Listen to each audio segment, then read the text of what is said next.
Hello, everybody. Hello, everyone.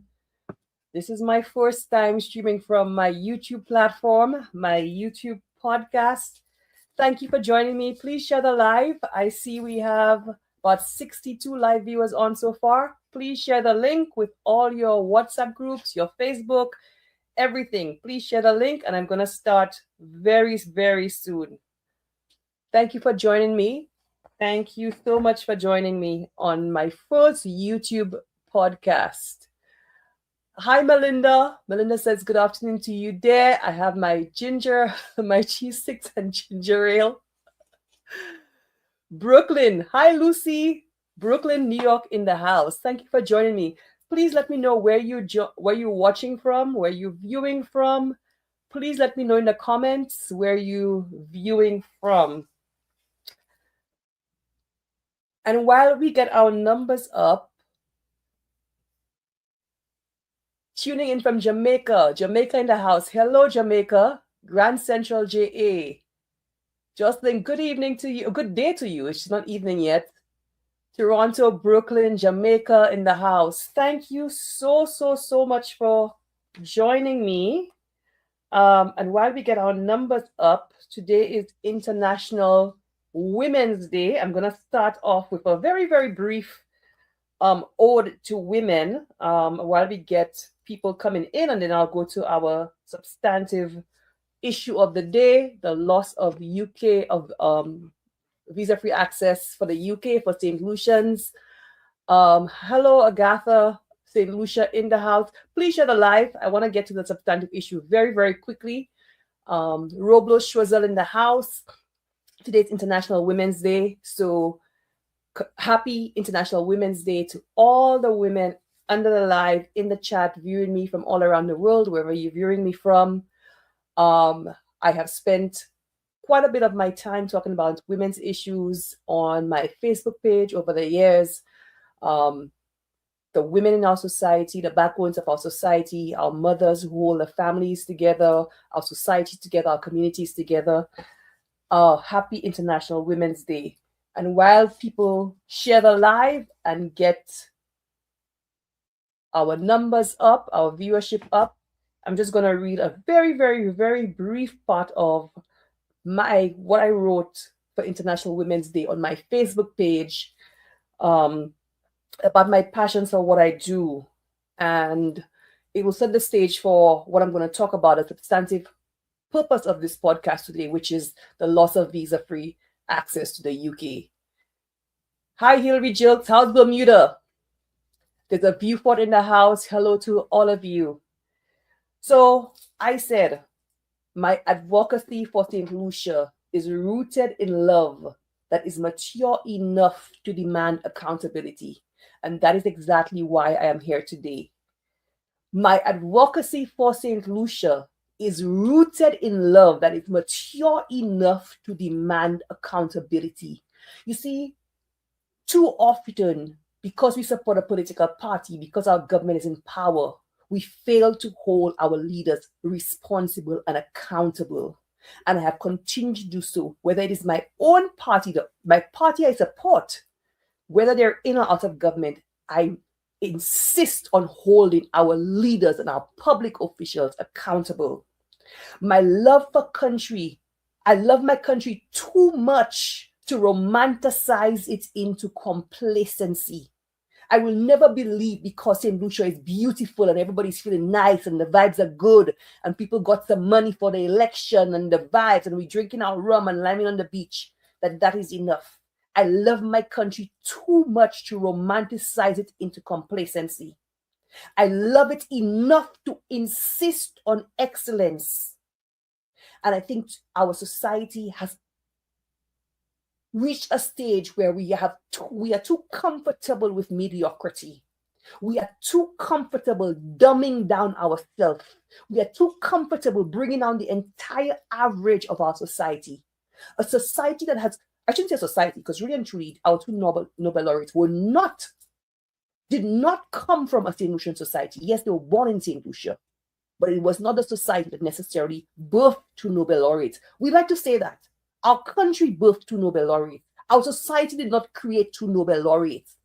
We have swallowed in mediocrity for too long. Our entire society, instead of aiming for excellence and aiming for better, we have dumbed down ourselves. We have brought down the average of our country. There's a study that showed that St Lucia has one of the second lowest IQs in the world. I refuse to believe that. I refuse to believe that's who we are.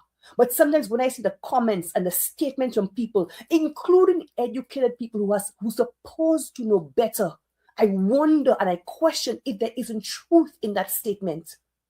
We have dumbed down ourselves, and instead of striving for excellence, we have accepted mediocrity. We have accepted vibes and feel good when we should be aspiring for more than that. I believe in my country's potential, not just in its beaches or postcard beauty, but in its human capital, in its intellect, its diaspora scattered across the globe, its entrepreneurs, its thinkers, its youth whose capacity is far greater than the systems built around them. I see what we are, but more importantly, I see what we could be. I see what St. Lucia could be. I see what St. Lucians at home and around the world could be. I speak because I care. And more importantly, let me say it in St. Lucian parlance, I speak because I give a damn. I speak because I give a damn. I was born and raised in St. Lucia. I left St. Lucia in my mid-30s. I am not a CIP St. Lucian. I did not buy my passport from Unitedpac. I was born at Victoria Hospital. I went to the Anglican infant and primary schools. I went to the St. Joseph's Convent. I went to the Sir Arthur Lewis Community College. I have worked in St. Lucia. I have owned my own business in St. Lucia. St. Lucia has shaped me. I give a damn about my country. And that is why I'm here. And that is why I continue to advocate for St. Lucia, because I truly believe that we are and can do better than where we are. I truly believe it. I challenge because I refuse to accept mediocrity as our destination. I push because I believe St. Lucia is capable of so much more.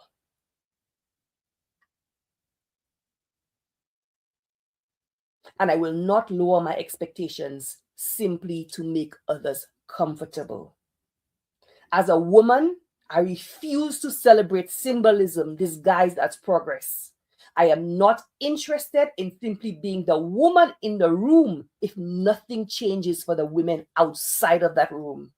It is not enough to hold titles or microphones. It is not enough to just be a senator or a minister, and you've done nothing for women's issues. Power is responsibility.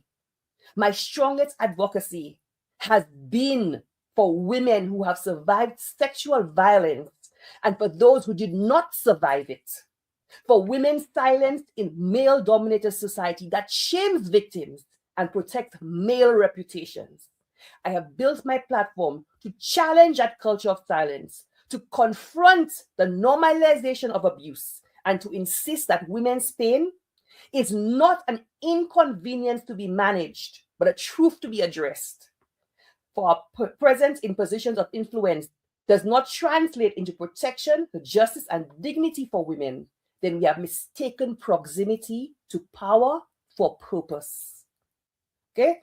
While people come on, before we get our substantive issue, I celebrate the women who stand firm in the face of opposition like I do. Like I do. I have seen this St. Lucia Labour Party government actually running paid ads against me. You have a 16-1 majority, yet you are running paid social media ads against me. Let me repeat that. This government has won 2 overwhelming mandates, including the latest 16-1, and they are running paid social media ads against Minerva Ward. I celebrate the women who stand firm in the face of opposition. the woman who has an independent mind, who requires zero validation, but is innately driven, the woman who challenges the status quo, who speaks truth to power and refuses to be silenced, whether in boardrooms, political circles, or in the battles and causes she believes in. The woman who knows her strength isn't always the loudest voice, but in strategic action and knowing when to move, when to fight, when to make her presence felt, and when silence is the most powerful. Folks, thank you so much. Thank you. Happy International Women's Day, y'all. Happy. I'm not a mother, but I salute the mothers out there. I salute the people in our communities. You know, I always say that in St. Lucia, we have a strong sense of community, which is one of our greatest assets. There are people in communities who see about, these are the true unspoken heroes in our communities. They see about the vulnerable in the communities. They know who they are.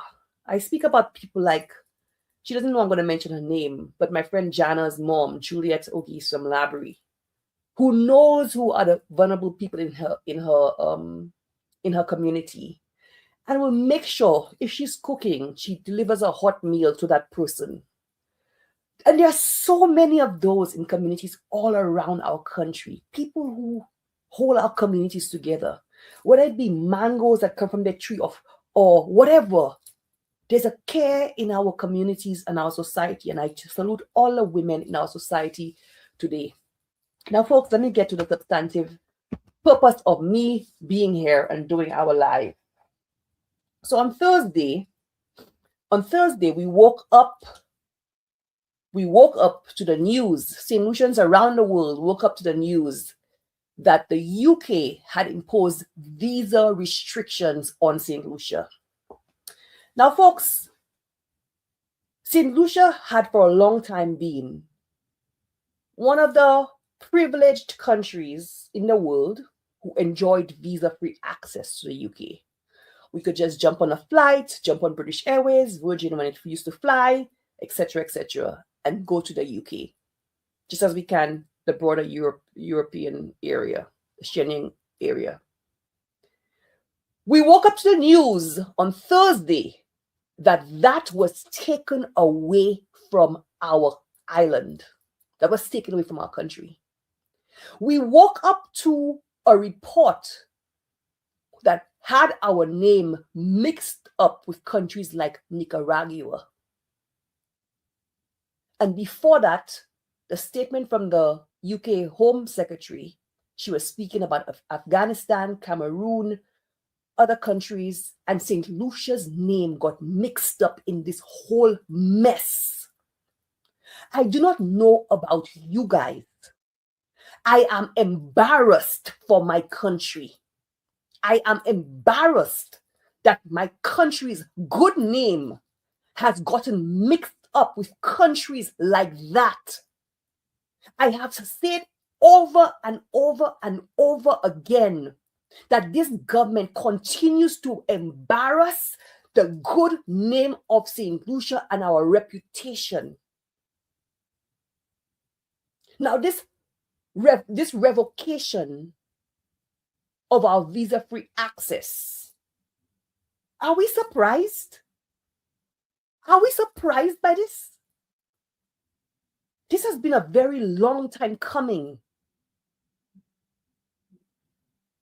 This has been a very long time coming. For the last 3 years, from 2022, actually 4 years, the UK government has been warning us that this was going to come if we did not get ourselves together and our house in order.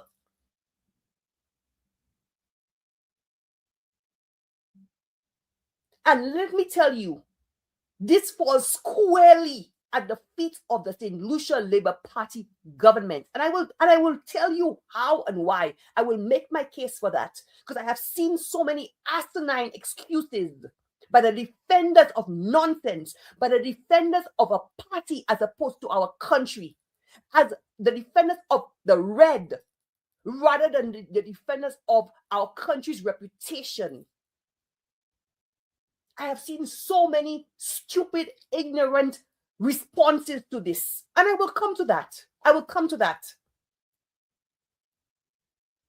But I will say that time and time, every single time I have seen my country's name dragged through the mud internationally, it has been under a Labour Party government, and especially Ernest Tilley. I remember when I woke up to our country's name plastered across the UK press, calling us corrupt because we had sold our ambassadorship to Wally Jufali for him to be able to avoid, to get diplomatic immunity, hoping that he would not have to pay his wife, his wife, half of his assets. Every single time we have been called some derogatory name or term in the world news, it has been under a St Lucia Labour Party, and every single time there is a link to Ernest Tilley. Because these guys are the real enemies of our state. These guys who are solely fixated on enriching themselves at the expense of our country, our people, and our international reputation. They do not give a damn. They do not give a damn. And there's a level of narcissism about this, where they do not care. And it always has to do with the sale of our passports, whether it's a diplomatic passport or our CIP passport, because they do not care. They don't understand the value of our passport.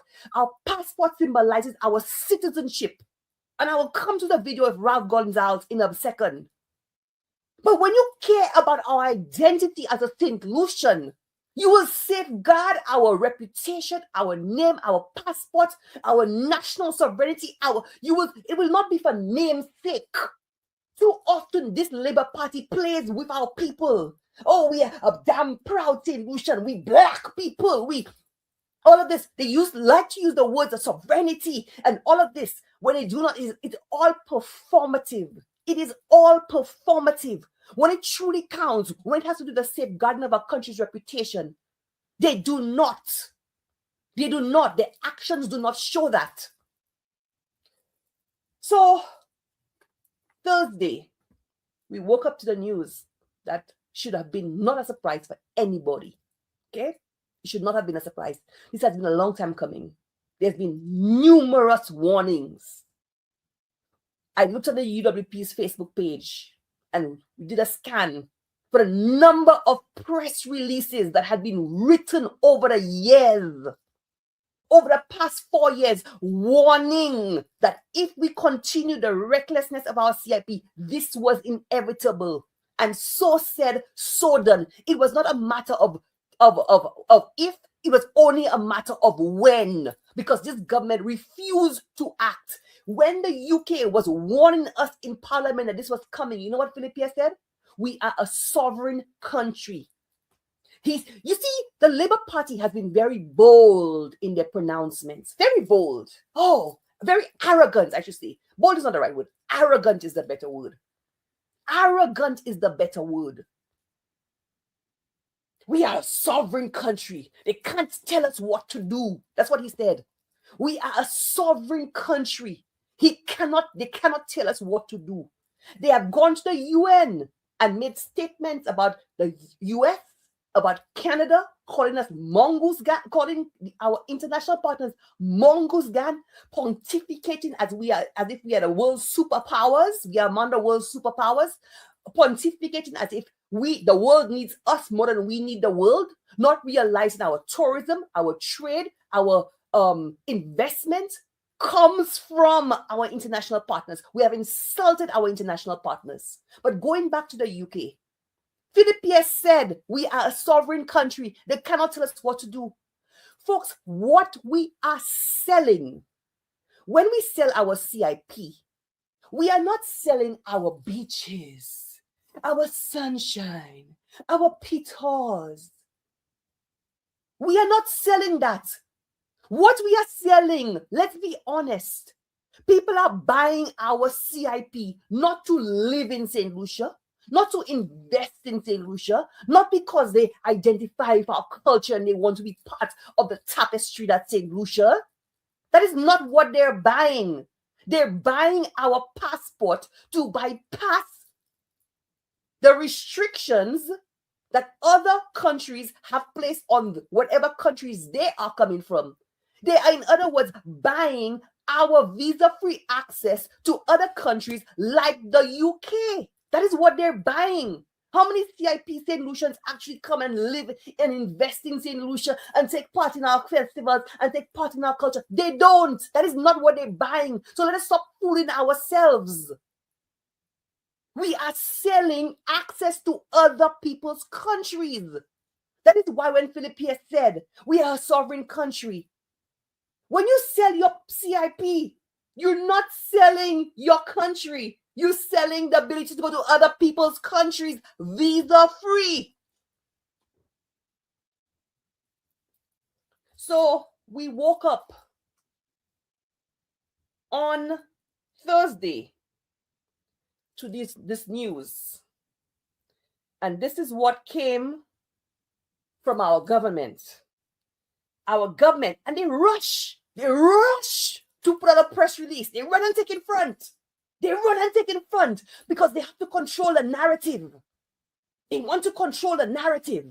Okay, so they run early to put out a press release. March 5th, Government of St. Lucia responds to United Kingdom decision to introduce visa requirements for St. Lucia nationals. The government of St. Lucia has formally received communication from the UK government advising that a visit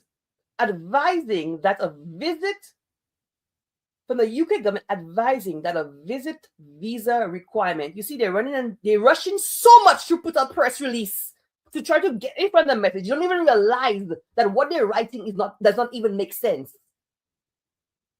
That must be Riani or Mondi who wrote that press release, you know.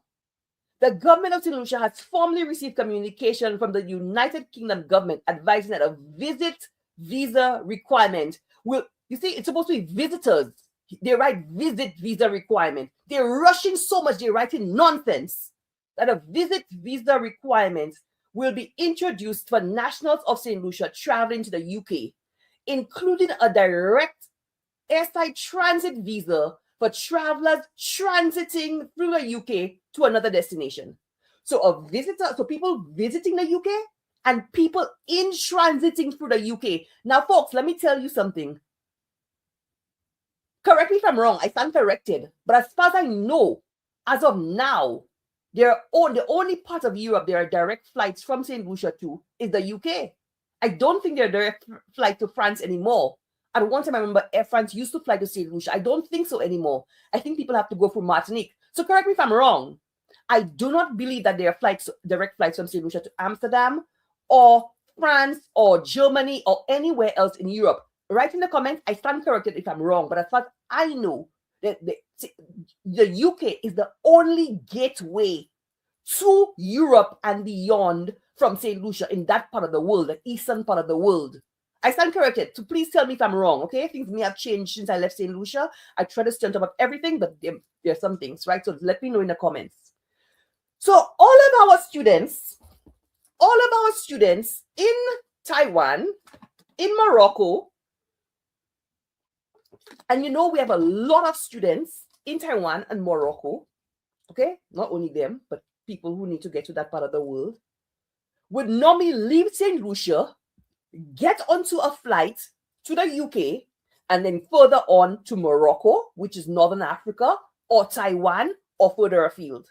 So in addition to the St. Lucians, who have traditional ties with the UK, our past as a former colony of Britain, lots of people had moved to the UK, lots of family in the UK and stuff like that. St. Lucia has very strong ties with the UK. But beyond that, it has been a gateway. When I say gateway, I want everybody to understand what I mean. You get on a flight to the UK, and then it's a hub, and then you go where you need to go, okay? So all of the people who now need to in transit through the UK to get elsewhere will now need a UK visa including our students who are in Taiwan and Morocco. Okay? I want you to understand that it's not just visitors, it's not just people who visit in the UK that's going to affect. That's going to affect people who need to go to France. The other alternative is if you go to Martinique and then take Air France from Martinique to France. But that means you are going to have to pay l'Express des Îles to get to Martinique, to get to France. Or the students who now need a UK visa, if they cannot get one for whatever reason, okay, they're going to have to find another route to get to Taiwan or to get to Morocco. And sometimes having to find alternative routes makes your fare so much more expensive. Yes, you can actually go through New York to Taiwan, but you need a US visa to get to the US. And sometimes the flight is thousands of dollars more rather than going to the UK. This is the problem we are now in. So it's not just people visiting the UK on vacation. This is affecting our ability to travel to the eastern part of the world. Okay? And the fact is that with the UK doing this, the EU is likely to follow later and soon. Because as a matter of fact, they too have been signaling, the European Commission too has been signaling their concerns about our CIP. They have said it in their parliaments. They have said it and expect that it is coming. And when that comes, our ability to get to France, to get to Martinique, to get to Guadeloupe is going to be affected. All these people who like to go to Laba in Martinique, that is going to be affected. The problem is not with the European Union. It's not with England. It's not with the UK. I see people bashing them and talking about colonization and slavery and all that nonsense. That is hogwash. The United Kingdom has a right to defend and protect its borders and its national security. They warned us. They have been warning us. Visa-free access is a privilege. It is not a right. It is not an entitlement. It is a privilege. The one that we have abused. We have sold. We have sold it to Nigerians, Chinese, Russians, Iranians, Belarusians. We have sold the privilege that the UK has given us with scant disregard for the warnings they have given us over many years. So going back to the government's press release, according to correspondence from the UK Home Office dated 4th March 2026, the decision was taken by the UK as part of its broader efforts to strengthen border management and respond to pressures within immigration and asylum systems. The UK government indicated that there has been a notable increase in St Lucian nationals. Listen to this. I want you all to listen to how deceptive this Labour Party government is. And that is the government that like to pretend they care about Black St Lucians, and they care about St Lucians, and they care about this, and they care about that. They are the people, the government of the Malawi, and we care about y'all, and we can identify with y'all. I want y'all to listen to how they're going to lie, to put the blame on y'all, your Black St. Lucians in Castries, in Buto, in Maristille, in Labrie, in Miku, in Masha.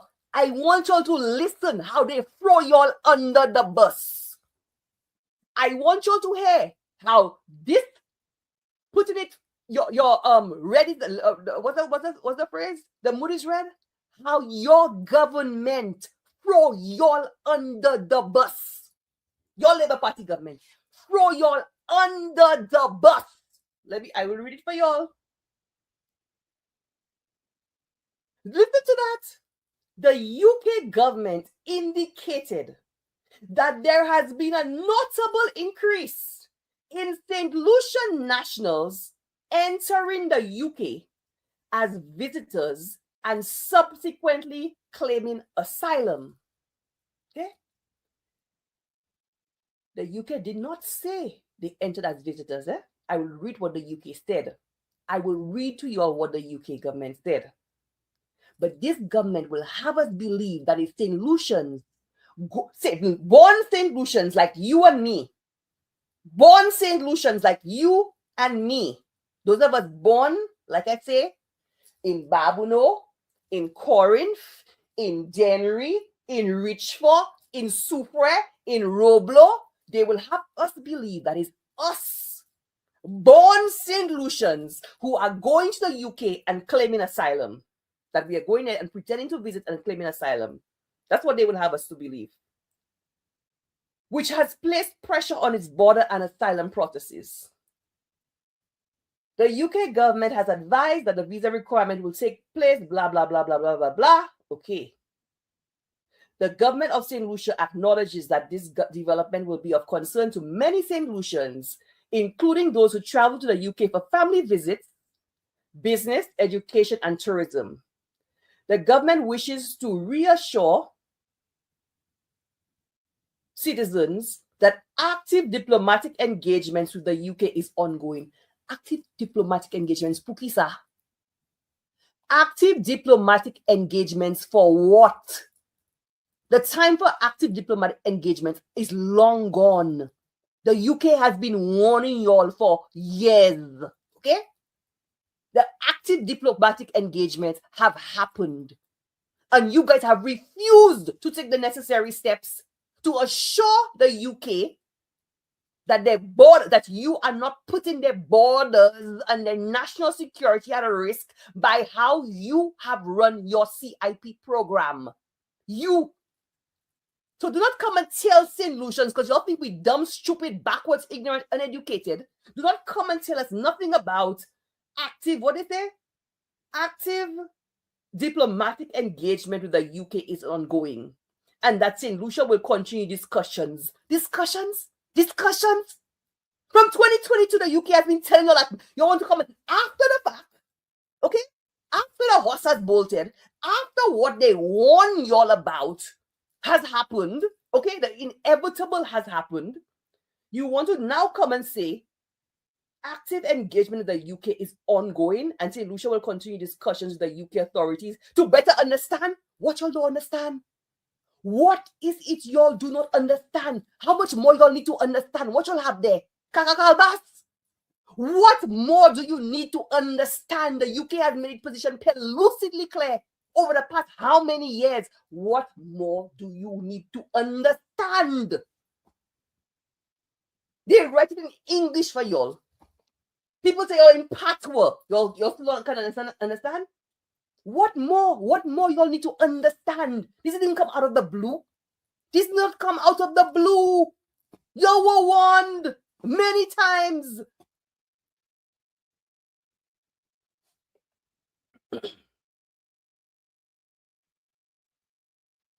So we'll continue discussions with the UK authorities to better understand the decision and to explore pathways for maintaining strong mobility arrangements between both countries.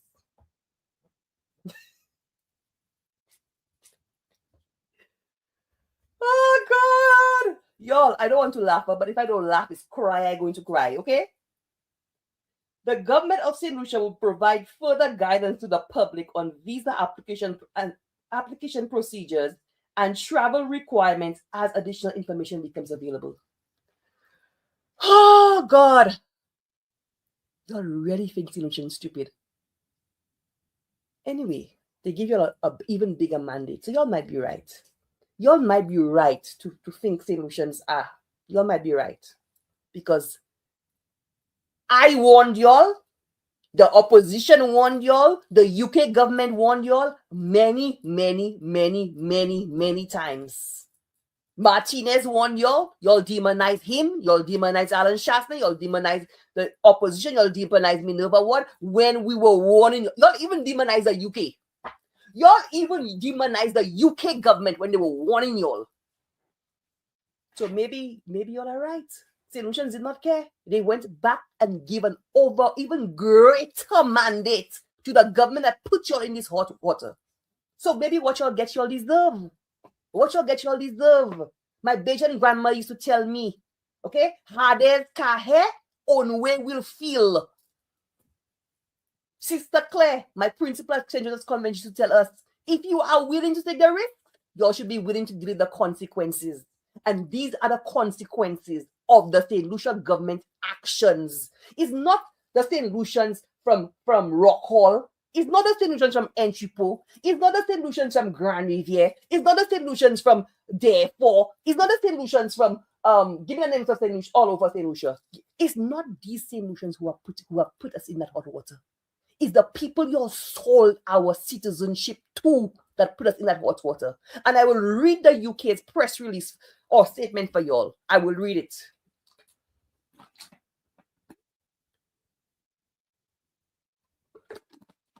So they throw y'all under the bus. They throw the people they say they put in first under the bus. How do you say under the bus in patois? Somebody write in the comments to me, please. How you saying under the bus in patois? That is where they throw you all under the bus. You're a scapegoat. So I want you to understand the audacity of this government. I want you to understand the audacity. Okay? So let's get this correct. And I'm going to go through this step by step. This government has caused by their reckless. Anyway, let me go to the next point first and I'll come back to that.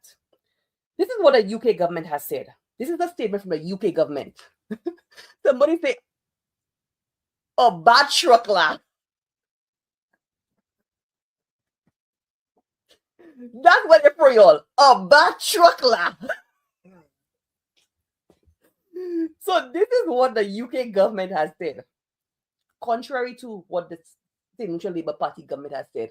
Okay? There is also a significant number of St. Lucian nationals, number of nationals of St. Lucia who have claimed asylum in the UK since 2022. Between January 2022 and December 2025, so during the Labour Party's tenure, okay, these 4 years, 2022, 23, 24, 25, 4 years, okay, under the Labour Party, Labour, between January 2022 and December 2025, 360 nationals of St. Lucia claimed asylum. 360 nationals of St. Lucia claimed asylum. Y'all know how many that is on average? 8 a month. 8 a month. Do y'all know 8 St. Lucians a month leaving St. Lucia to go on a plane to claim asylum in the UK? I'm not saying they aren't. Okay, if they have 2 or 3 a year, or 4 or 5, I'll even say 10 a year. I'll even give it 10 a year. And that's extreme. Okay, that's extreme. We know that St. Lucians have been going and coming to the UK for a long time. We know that St. Lucians who go and overstay in the UK. We know that. Okay, and then they get their papers, they marry somebody, they regularize. You all know that. Okay, this is nothing new. But to go to the UK and claim asylum, the government is telling us 8 St. Lucians a month. Leave St. Lucia. The government of St. Lucia, the Labour Party government will have us believe there are 8 people leaving Canaries, leaving Ancillary, leaving Cicero, leaving Therefore, leaving Cap Estate, who take their bags and leave St. Lucia 8 a month and go to the UK to claim asylum. Not to just move and migrate, to claim asylum in the UK. That making sense? Does that make sense to y'all? Does that make sense to y'all?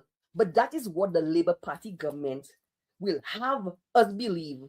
That is St. Lucians 8 a month gonna leaving to go and claim asylum in the UK. That makes no sense. No, absolutely no sense. Absolutely no sense. Okay, but let's say we give the Labour Party the benefit of the doubt. Let's say, okay? Let's say we are to believe them. And 8 St. Lucians a month will leave in St. Lucia to go and claim asylum in the UK. What are they running from in St. Lucia? What are they running from for 8 St. Lucians to be leaving? Okay? St Lucia, Lastic Hill, Leslie Land, Bonte, Deramo. What were they running from? Does the Labour Party government in power? And 8 St Lucians are leaving, running from St Lucia? Things so bad in St Lucia? Things so bad? 8 a month? Leaving to go and claim asylum in the UK? That's what the government telling us there. That's what the St Lucia Labour Party government would have us believe. But we know that makes no sense. So the UK government continues. Between January 22 and December 2025, 360 nationals of St. Lucia claimed asylum, of which 128, which is 36%, were made at the port, meaning the port of entry. This is a high number of asylum claims relative to St. Lucia's population, 180,000. All asylum claims place additional resource pressure on the borders and migration system. There were 222 nationals of St. Lucia receiving asylum support at the end of the most recent published quarter of December 2025, of which 213 were residing in accommodation provided by the UK Home Office. St. Lucia, now listen to this carefully. Listen to this very, very carefully. St. Lucia also grants citizenship by investment. Now, notice in the government press release, did they mention anything about CIP? This dishonest, lying, manipulative, deceitful, malicious St. Lucia Labour Party government, and I will say it again, this lying, dishonest, deceptive, malicious, satanic SLP government, they issue a press release where they threw St. Lucians a bad truck laugh and tell us it's us, black St. Lucians, claiming asylum in the UK because we saw how we are. It's us that causing the problem. It's us. It's all of you listening. It's all of us, okay? All of us. Those of us born and raised in St. Lucia that are causing the problem in the UK. They never mention CIP. They never mention that the UK government tell them it's CIP because they're so dishonest. They do not want the blame to fall where it's supposed to be on how they have run the CIP program and the hot water it has put St. Lucians in. So in addition to them running the program with recklessly, despite the warnings, that they have gotten rich themselves and their friends, their lawyer friends, their agents, all of them have gotten rich. Their foreign bank accounts, their foreign properties, living the lifestyle. You are in hot water. You, okay? Because you now have to go and look for a visa to go to the UK. It is your country's reputation that is dragged through the mud. And you think that people give a damn? You think they give a damn? Most of these people have second passports. Most of them are citizens of other countries. They don't even travel on a St. Lucian passport. Right now, they're in government. They travel on a St. Lucian diplomatic passport. But when they're out of government, they have foreign passports. Their children are born overseas. Okay? Their children don't go to Taiwan on scholarships. Their children go to the best universities in England, Canada, and the States. They don't give a damn about y'all. Their children are not the ones having to go to school in Taiwan and Morocco and have to try to figure out how the hell to get through back and forth to St. Lucia. It is not them who are being affected. It is you. Those of you who are listening to the sound of my voice now. They don't give a damn. In addition to doing all what they have done, they turn around and blame you. That is the audacity of this government, of this SLP government. In addition to doing all what they did that put us there, they turn around and blame you. The UK government. Remember, this part was not in the press release there. St. Lucia also grants citizenship by investment, a practice which is inherently high risk. A practice which is inherently high risk. Now we know that. I will come to that. I will come and explain that in a while. where citizenship by investment programs are poorly designed. Remember, they never mentioned that in the press release, eh? Expert bodies such as the Financial Action Task Force and Organized of Economic Cooperation and Development have documented their vulnerability to exploitation by criminal actors. In other words, what the UK government is telling us that our program, our CIP, is vulnerable to exploitation by criminal actors. And we know that. We know that.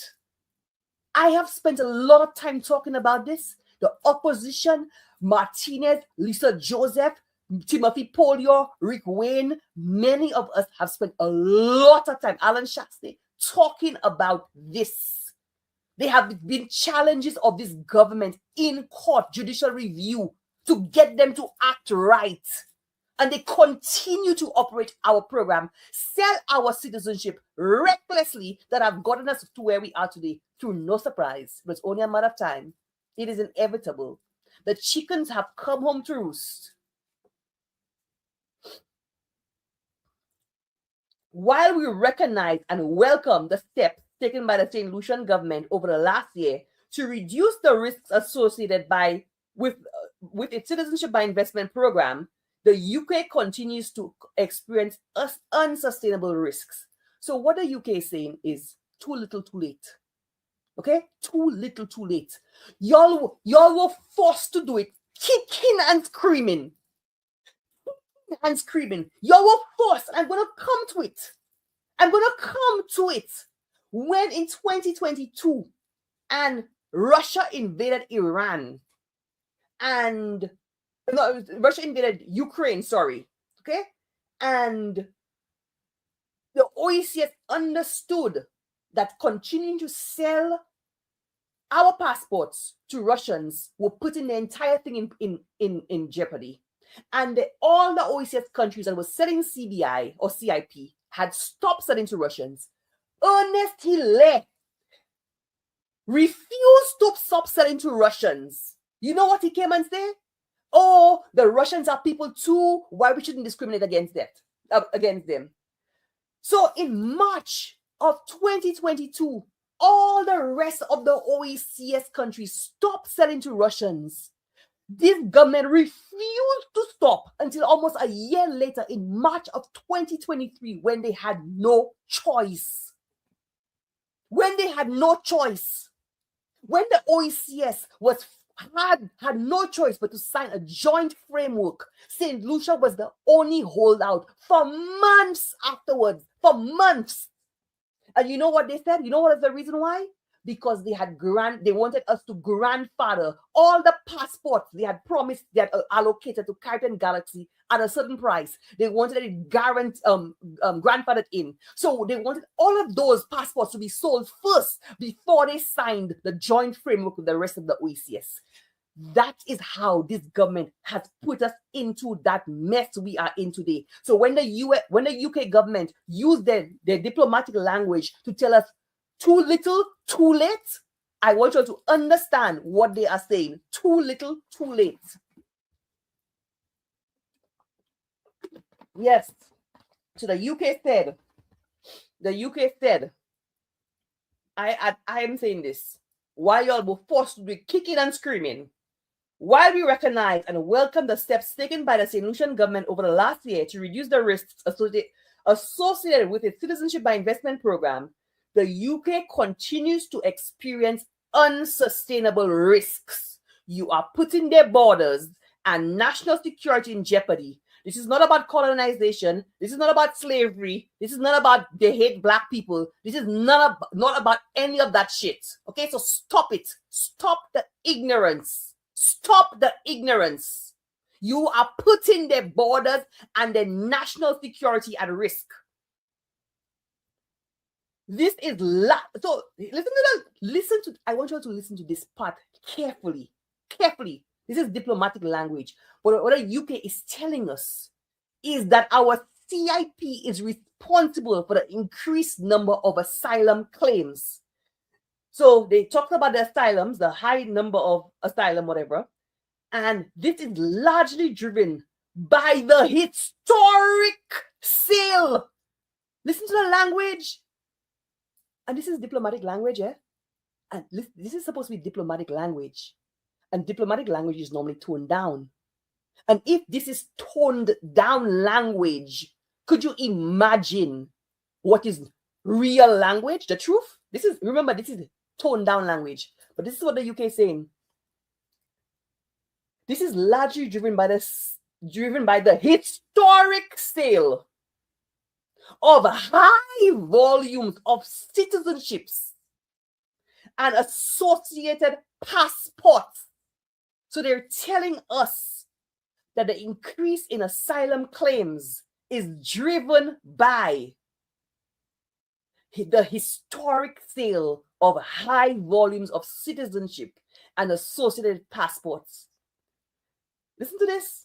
In 2023 to 2024, the most recent year for which statistics are available, the St Lucia program received around 5,442 applications, representing 423% annual growth in application volumes. Let me explain to you all what this means. Let me translate this for you all. The UK government is saying, what the holy F? This is diplomatic language, which is toned down. What the UK is saying is, what the holy F is going on in St Lucia? This is holy F. What is going on in St Lucia? That's what the UK government is effectively telling us. If this is toned down diplomatic language, the UK is freaking the hell out, as we are supposed to be. But we St Lucians seem to be in some kind of la-la land, in some kind of coma, in some kind of inertia. I don't think we need to slap us to awake because we are sleeping. The UK is saying, is shocked, as we all should be, okay? 23% annual growth in application volumes. The UK is freaking the hell out. And they're saying that's the most recent figures available, because that's the most recent CIP report. This growth has directly coincided. Listen to this. Remember, none of this was included in the government press release, because they don't want you to focus. They don't want you to realize it's CIP that has caused this. They want you to believe it's your little black St Lucians from Masha, Buto, Corinth, everywhere else, Le Clery, Sanssouci, Entrepot. They want you to believe it's y'all that's the problem. It's y'all. The people they claim to be putting first as the problem. It's not our CIP people we sell passports to. It's not them that buy our passports, using it to get into the UK and then claiming asylum. It's not them. It's y'all. It's y'all. Those of y'all that vote for us, it's y'all that causing the problem. Okay? The UK is telling us this growth has directly coincided with an increase. This growth in the number of passports y'all have sold, the Labour Party government. This growth in the number of our passports y'all have sold to Nigerians, Belarusians, Chinese, Russians, Iranians, tooth moon. Okay? Because you were selling our passports like zombies that needed cocaine. Y'all were selling our passports like zombies that needed cocaine. This growth has directly coincided with an increase in those who have subsequently been detected using St Lucian passports. How could that be born and raised St Lucians? How could that be born and raised St Lucians? It's not us that doing it. It's not us that are doing it. We are expected to use St Lucian passports. We are St Lucian. That's where we were born.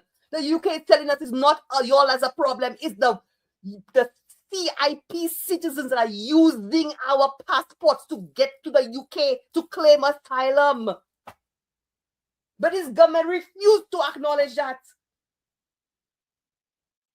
This growth has directly coincided with an increase in those who have subsequently been detected using St Lucian passports to access the UK, going on to either claim asylum or to work illegally.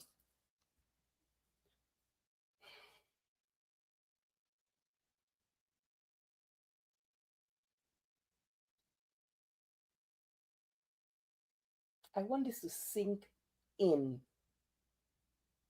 I want this to sink in. Now, I want you to write your comments in the chat because I want to know you're following what I'm saying. I want this to sink in. And write your comments in the chat. Let me see what you're saying. I want to make sure you're understanding this.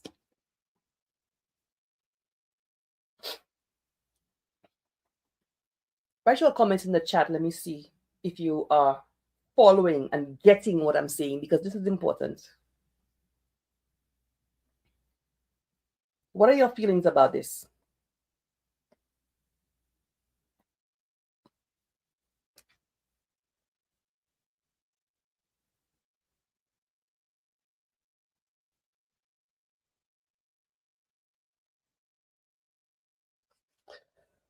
Folks, and the part of this I want St Lucians to understand, the part that nobody has touched on yet, or nobody has understood yet. The UK is freaking the hell out over the 423% in 23-24, because they're saying that's the last report. And in truth and in fact, that is the last report that the CIP unit and this government has tabled. The 24-25 report is overdue. It was due in October of last year. So it is now 6 months late. So the figures they have that they're freaking the hell out over is 23-24. Wait till they see 24-25. Wait till the UK government see how many passports Hilaire and Philippe have sold in 24-25.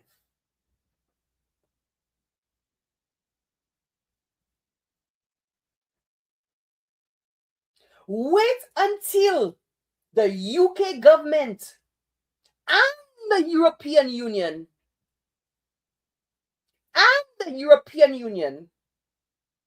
have sold in 24-25.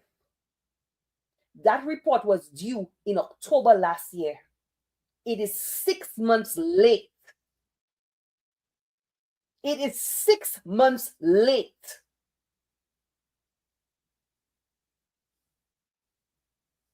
If they are freaking out for the 423% increase,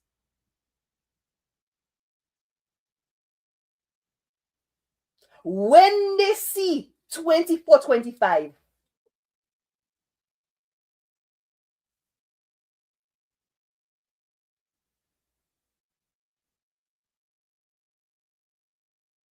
I don't know what is going to happen to St. Lucia when they see 24-25.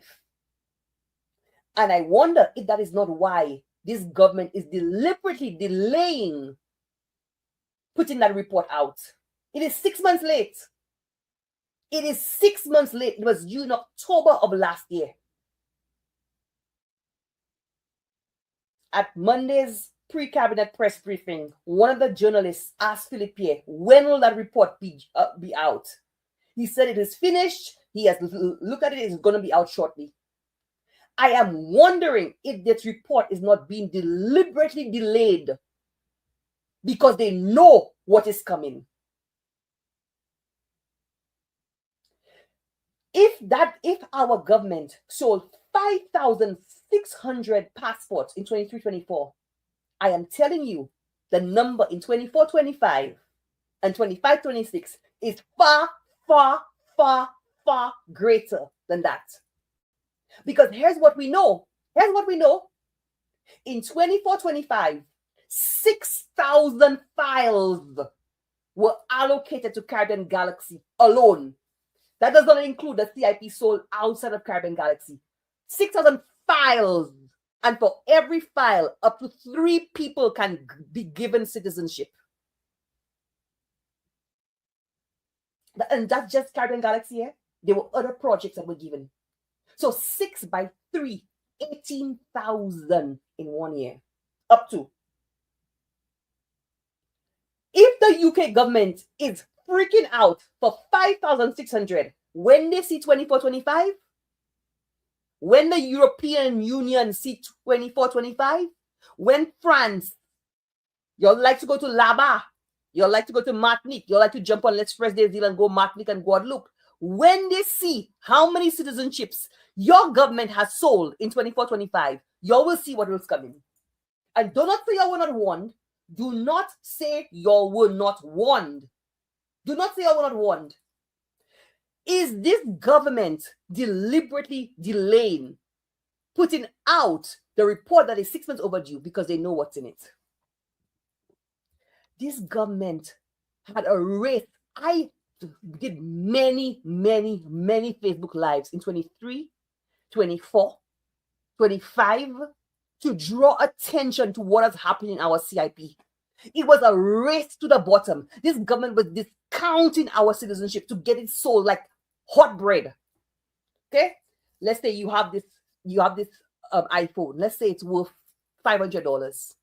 To get it sold, this government will allow this that is worth $500 to be sold for $5. It's like zombies needing to sell whatever they could get their hand on to get a quick fix of cocaine. That is how this Labour Party government has our CIP, our passports, our citizenship, yours and mine. Like zombie making dog for peanuts on the world market. That is why our reputation today is being dragged through the mud. St Lucian name mixed up with Nicaragua. St Lucian name mixed up with Nicaragua. Since when? We used to have pride in our country, in our country's reputation. This is an embarrassment. When I see the national news St Lucian name mix up among countries like that, I am ashamed. I am ashamed. I am embarrassed. I feel good when I hear something good things about my country. When I see my country's name in good in the international world. When my colleagues at work and people I know in Canada come and tell me good things. Hey, I see your country's name. I see Julian Alfred. I see this one. I see, oh, you're doing well. I see all the best honeymoon destination. Blah, blah, blah.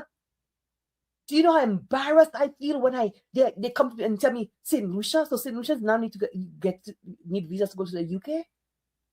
Do you know how embarrassed I feel as a St Lucian, as a damn proud St Lucian? We sing that song, I'm a damn proud St Lucian, but are we? Because if we are, there's no way we could not hold our government accountable for where they have found our country's name and reputation. How could you be a damn proud St Lucian and be silent about this?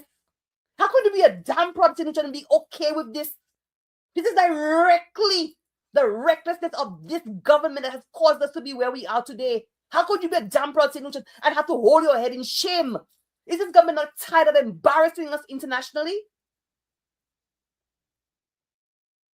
Our citizenship making dog. I see Nigerians flashing their passports, flashing our passports. I've seen Sudanese with our passports. I've seen all Tom, Dick, and Harry with our passports. Our passports making dog like toilet paper around the world, like nothing. Our citizenship have come like nothing. I'm seeing ads where people saying you can buy a St. Lucian passport. You don't even know where St. Lucia is. Really, nobody cares. You don't really have to know where St. Lucia is. You have seen those ads. I don't need to play it. I don't need to play them. You have seen the ads. People who are saying, you probably have never heard of St. Lucia. You'll don't even know it's a dot on the map, but you can buy their citizenship and get access to UK, this one, that one, this one. This is what our government has been doing. Now, let me be clear. Let me be clear. Let me tell you how this started.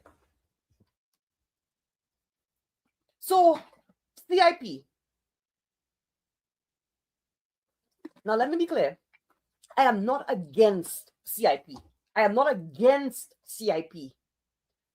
I think that the citizenship by investment, I know some people are very much against it. They want it to stop. CIP gave us the ability, there's an opportunity to run this thing responsibly, and be able to make some money for our country that should have gone into capital projects, into things that long after it is done would still benefit St. Lucians. That was not done. So I am not against the CIP. I am against how it is being run by this government. Okay, let me be clear. So CIP was started in so let me backtrack. How did we end up here? CIP was started under a Kenny Anthony SLP government. Let me say that again. CIP was started in 2015 by the Kenny Anthony St Lucia Labour Party government. It was not started by Alan Chastney. It was started by Kenny Anthony under the persuasion of the same Ernest Hille. Because whenever they have passports to sell, whether it's to Jufali or whether it's to Nigerians or wherever Ernest did, he did it. He in the front. Because he don't care about being St. Lucian. Being St. Lucian means nothing to him except for making money and becoming rich. Okay? He has no loyalty to being St. Lucian. That means nothing to him. He's the blue-eyed boy of the Labour Party, Ernest Hille. He's been the blue-eyed boy of the Labour Party. So he persuaded Kenny Anthony to get into CIP in 2015. At the time, he was the UK High Commissioner for St. Lucia. Okay? Kenny Anthony went into CIP in 2015. He started the program. He said he went into it reluctantly. That's what he said. So Kenny Anthony went into this reluctantly. He expressed reservations about the program. Okay? He expressed reservations about the program, and rightfully so. He was very careful. So while he went into CIP, he had never reluctantly and with reservation, as he was right to do. So to his credit, now listen, I've criticized Kenny Anthony for a lot of things, especially doing nothing in his constituency for 6 terms, for 30 years. I've criticized him relentlessly on this. But to his credit, Kenny Anthony, as did Alan Chastney, understood the perils and the pitfalls of CIP. They, like me, understand it's an opportunity if managed correctly and responsibly. Both Kenny Anthony and Alan Chastney understood that. So Kenny Anthony went into this reluctantly. He created the CIP, but did not, in the legislation, he created the term National Economic Fund.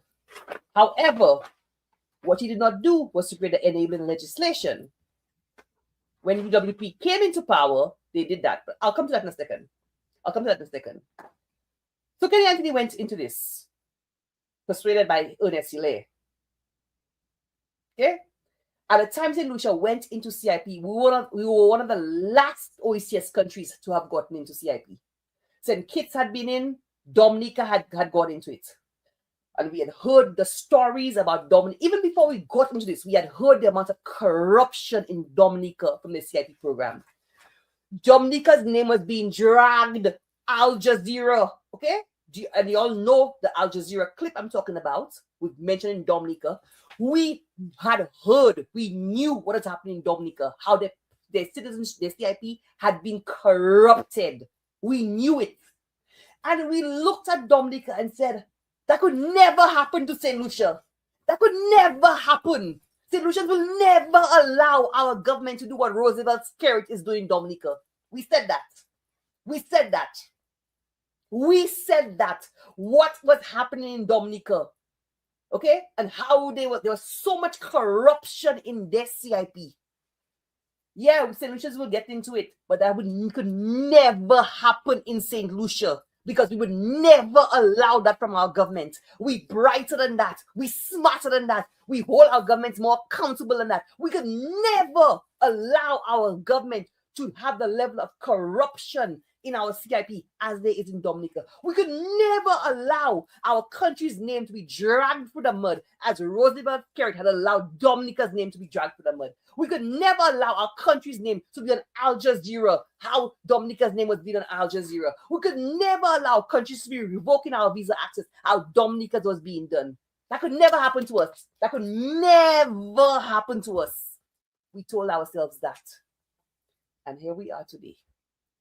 And here we are today. Here we are today. Because bit by bit, okay, we allowed, despite the warnings, St. Lucians paid no heed. Every time I thought St. Lucians would stand up and say, no, this is not okay. This is not okay. We didn't. They convinced us, oh, the CIP money is good. You are the I in CIP. You are the idiots in CIP. The I is for idiots. The I is for idiots. They ran ads before elections. You are the I in CIP, okay? They ran ads. They tell you CIP is paying for the preschool. CIP paying for your laptops. CIP paying for all the little contracts you got before elections. CIP bought election votes. CIP did this, CIP that. That's what they told y'all. That is what they told y'all. So you're allowed this government to operate the sale of your citizenship recklessly, with impunity, with no accountability. And when people like me, Alan Chasney, Martinez, Lisa Joseph were warning y'all and sounding the alarms, y'all know what y'all did? Y'all chastised us. Y'all attacked us. Y'all called us names. Y'all berated us. The Labour Party turned their pit bulls, unleashed their pit bulls on us. And I expect there to be more attacks on me after this live. I expect that the Labour Party, not just their pit bulls, their chihuahuas, their mongrels, their Alsatians, their German shepherds, all of them will be on me after this because they do not want accountability. Here we are today. Here we are today. Okay? Here we are today. So said, so done. I warned y'all. Alan Chasney warned y'all. The opposition warned y'all. Martinez warned y'all. Lisa Joseph warned y'all. Rick Wayne warned y'all. Timothy Poyer warned y'all. Many people warned y'all. Zot Packerton and at St. Lucians, instead of protecting the integrity of our passports and our citizenships, y'all, oh, I am the INCIP. Yes, we have money. Yes, they give us this for election. Yes, we got money to buy votes. Yes, we got galvanized. Yes, we got plywood. Here we are today. Here we are today. No different from where Dominica was. Dragging Al Jazeera all over the media. No reputation. St. Lucians. Incrementally, the bar got lowered and lowered and lowered and lowered and lowered. And here we are today. Okay? Here we are today. Let me play for y'all what Ralph Gonzalez said. Give me a second.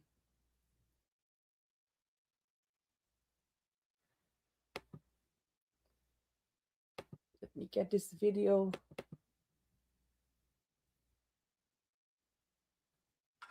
I'm opposed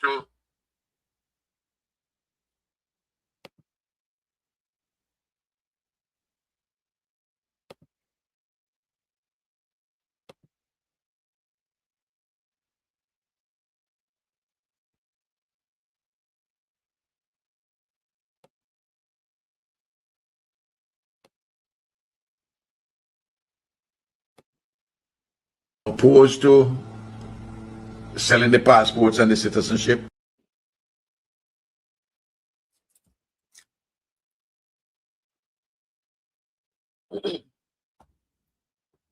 This is a statement from Ralph Gonzalez. I'm gonna, you've seen this video already, but I'm gonna pause it and break it down for you. I'm opposed to selling the passports and the citizenship in principle. I'm opposed on the grounds of practicality. I'm opposed on the grounds that it is not sustainable. And now, why did Ralph Gonzalez say it is not sustainable? I want you to understand that. So, Ralph Gonzalez's statement that it is not sustainable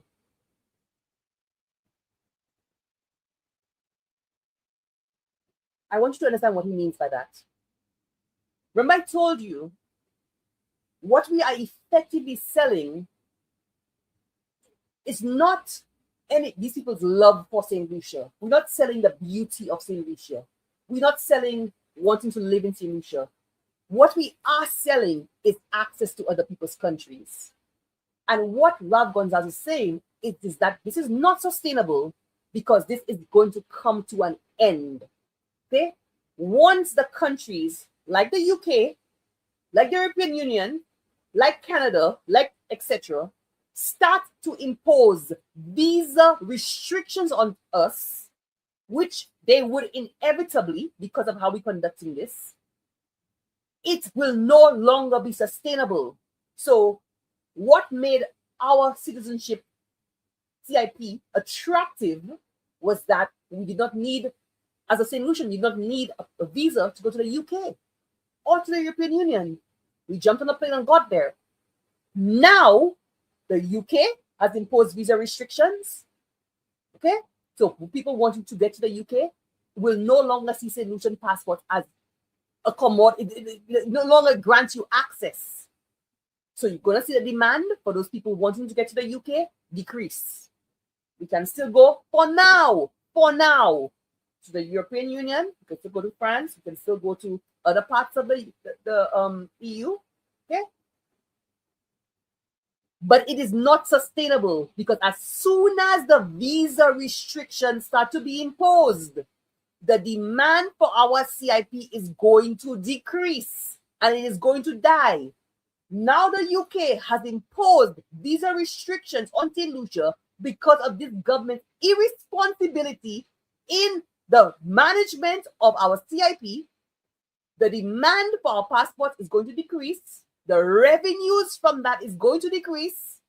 And that is what he means by it is not sustainable. It is only going to be for a short time.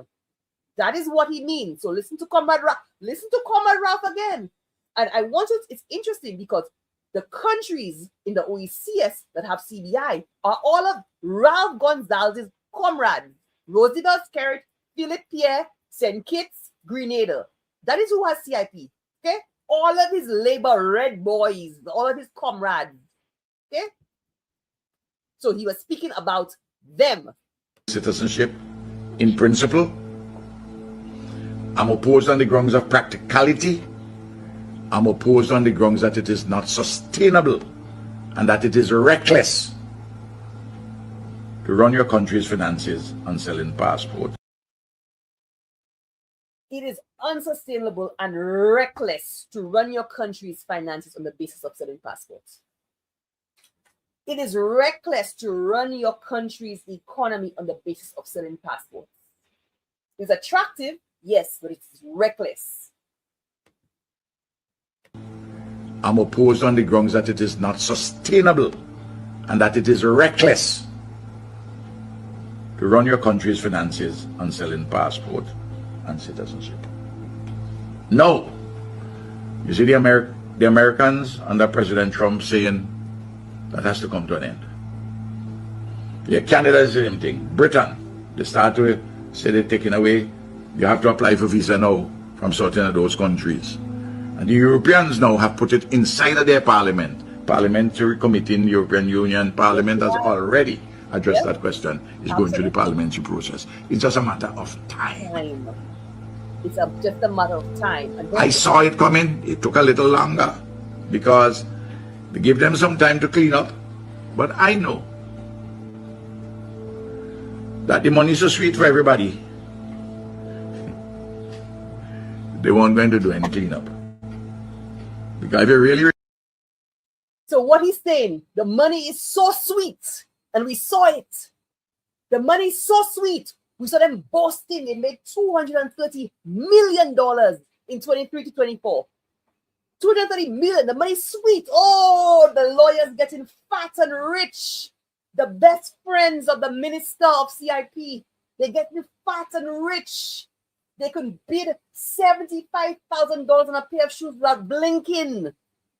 They have properties in Dubai, foreign bank accounts all over. Oh, they're large and in charge. Lawyers who were once in financially precarious situations. They're living it up because they have milked this. They have milked this.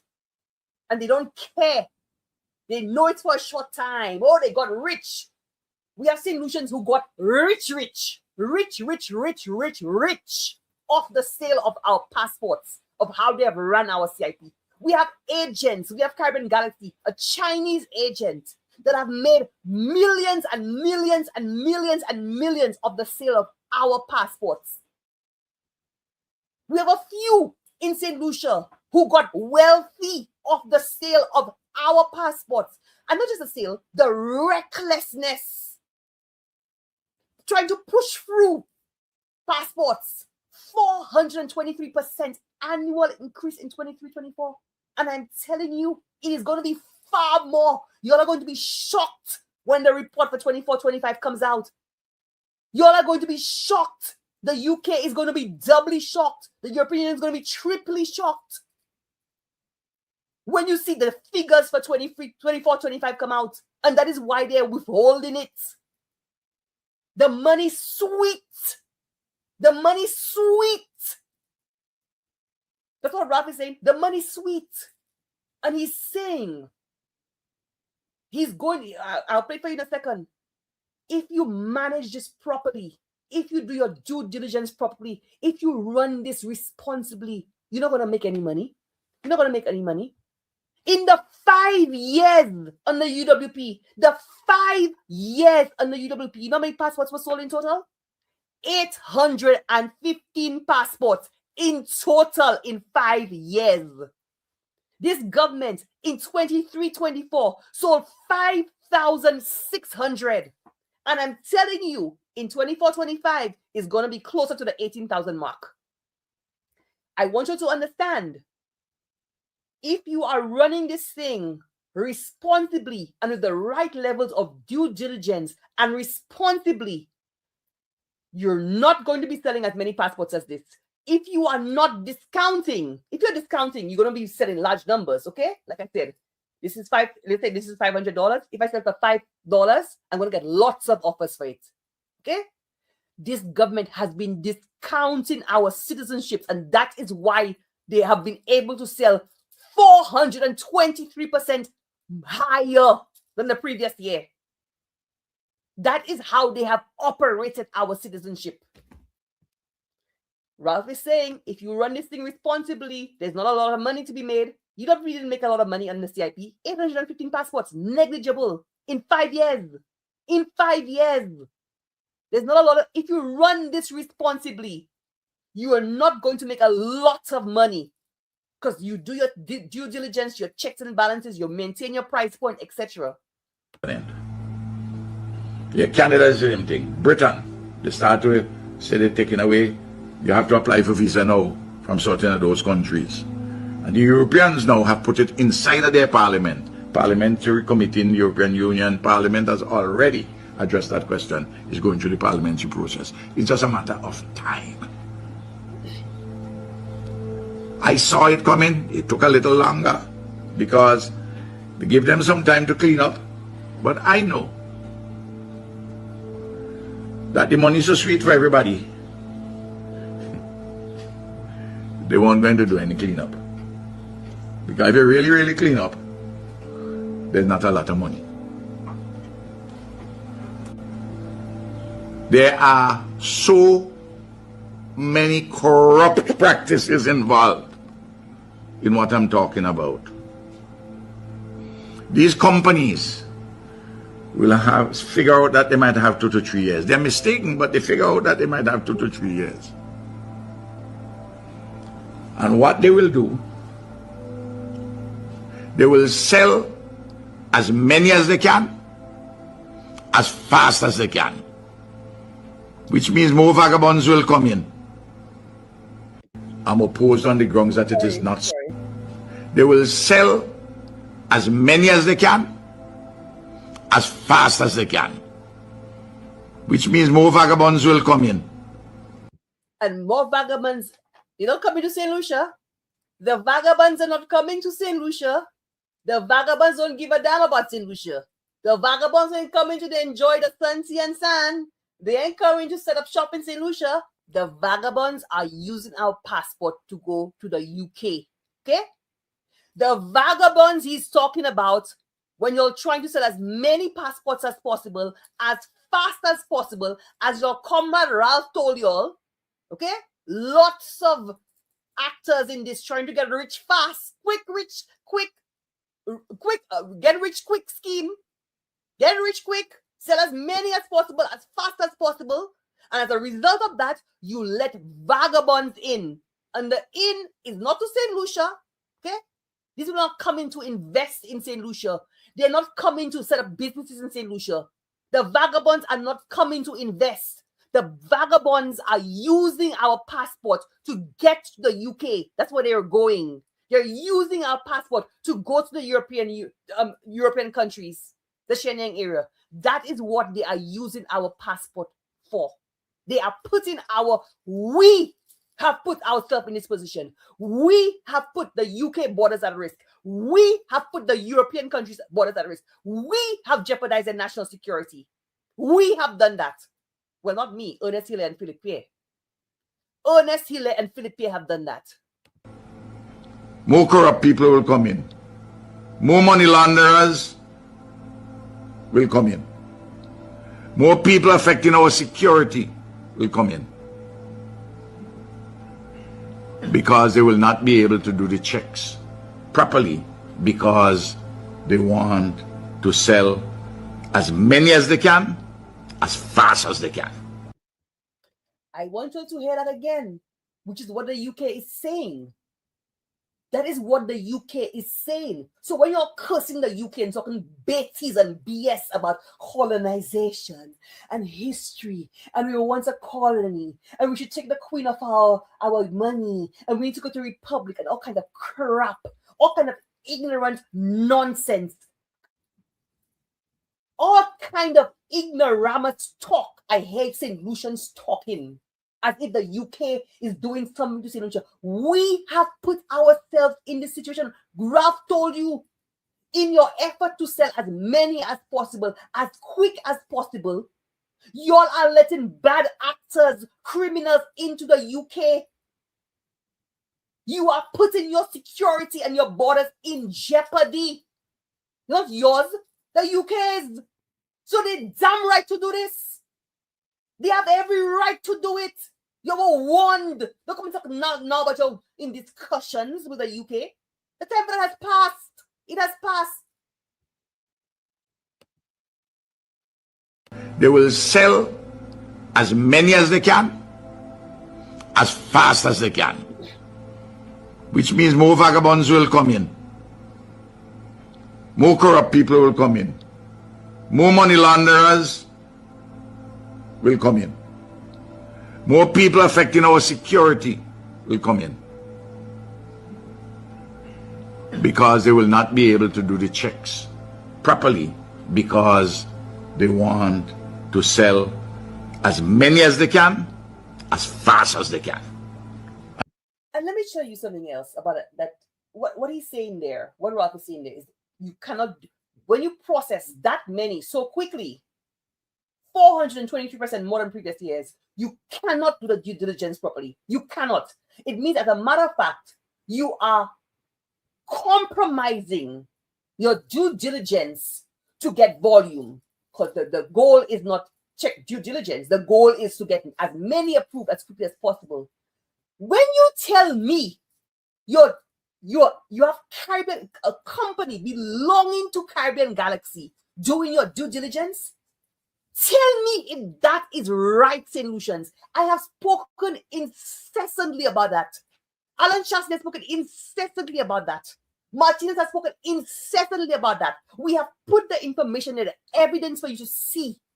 When you have a Chinese company, Caribbean Galaxy, which is a marketing and promotion company for CIP, which is an agent of CIP, which is an approved developer of CIP, their goal is to maximize their profit.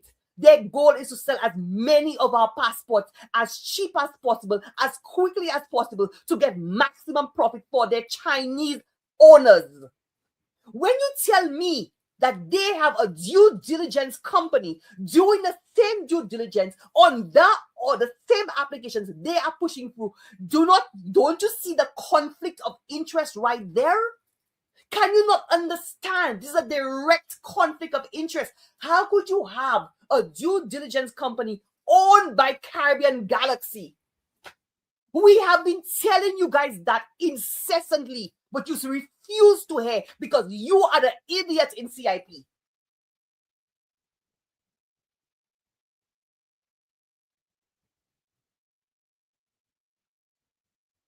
The goal was not due diligence. The goal was not to safeguard your passport. The goal was not to safeguard the integrity of your citizenship. The goal was never to safeguard the borders and the national security of the UK and the European countries. The goal was to get as many passports as possible through as quickly as possible to enrich a select few,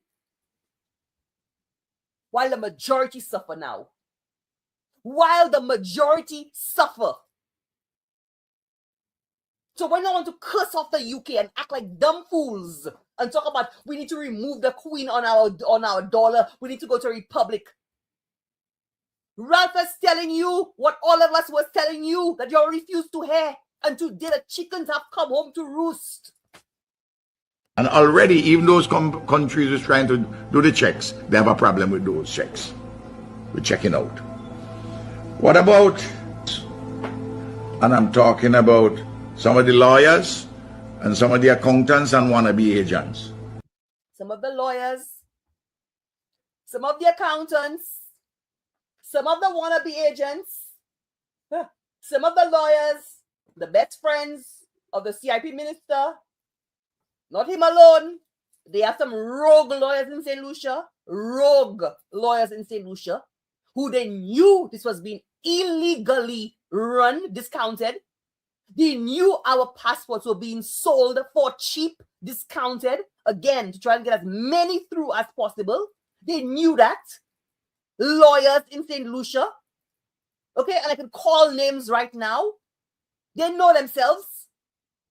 Rogue, dirty, corrupt lawyers in St Lucia. Accountants, bankers, people at Bank of St Lucia.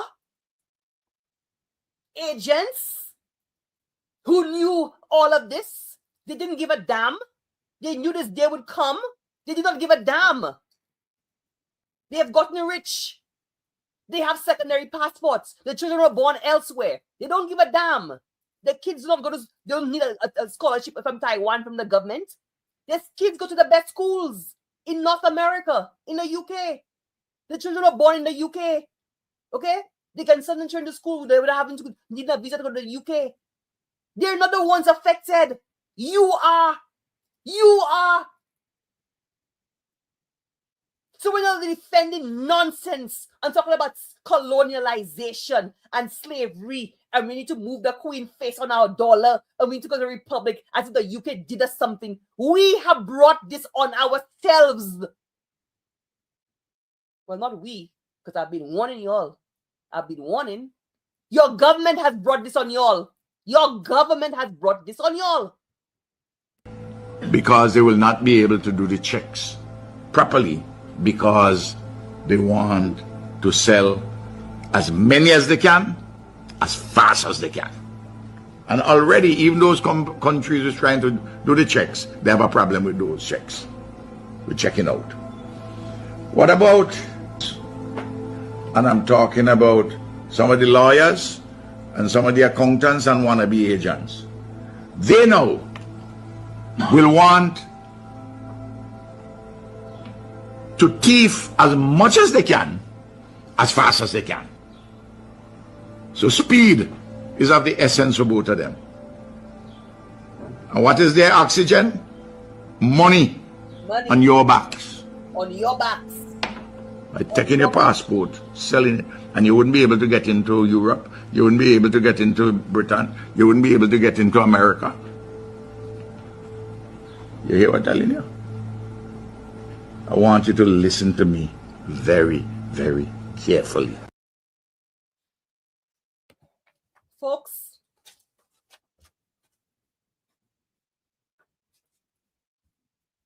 what Ralph is saying is what anybody with an iota of common sense could have understood. It is the concern Kenny Anthony had, even when he got into CIP, even when he brought St Lucia into CIP, it was his concern. When Alan Chasney ran CIP with his only 815 passports, it was his concern as well. The only people who is not their concern is the Labour Party government. What Ralph is saying is true, and today every word he has said has come to pass. Every word. It's only a matter of time before the European Union has visa restrictions on St. Lucia. I'm telling you, it's only a matter of time. It's inevitable.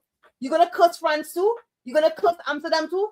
You're going to curse Spain too. You're going to curse every country too. You're going to curse every country because of what your government has done. The Queen of France faced not on your dollar. The Queen of the Netherlands her face not on your dollar. You're going to curse her too. It's inevitable. It is inevitable. This government has run CIP into the ground. They have compromised our passport and the integrity of our program. Now I heard nonsense about how the UWP was there. Yes, there was CIP and the UWP. Like I said, 815 passports in 5 years. But I want to take it back to the very philosophy of the UWP. In fact, even before I get there, I will tell you that the Western world, the US, we've seen it very, very strong under Obama, under Biden, under Trump. Canada is now facing a serious situation as well.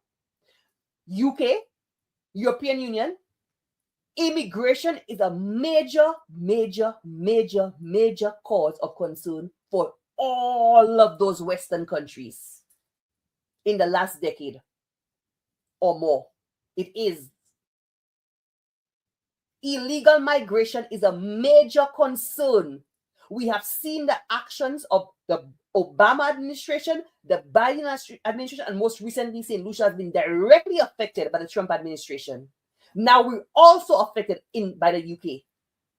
Illegal immigration, including Canada, is a major cause of concern for the Western world.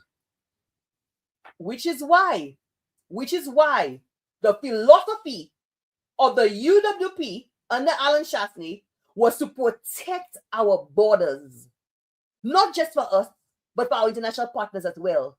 And we're seeing Trinidad is having the same challenges.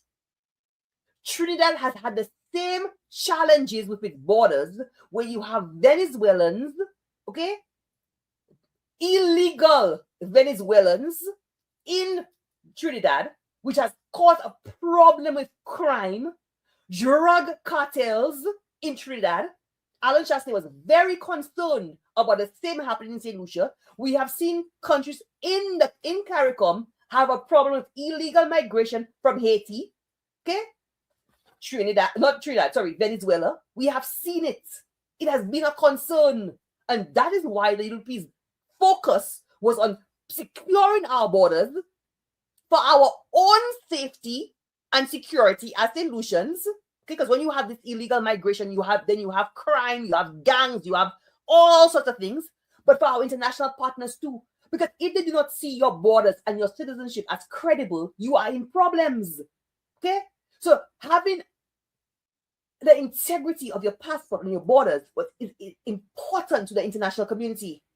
That is why the UWP administration focused on border control. They even invited France and the US They even invited them to set up Marine police bases in St. Lucia because we know the problem we have between St. Lucia and Martinique. We know, right? We know we have porous borders, meaning people can come into St. Lucia without going through the proper checks, the proper customs and immigration borders. That is why the UWP had a canine unit. That is why we had a functioning Marine police unit.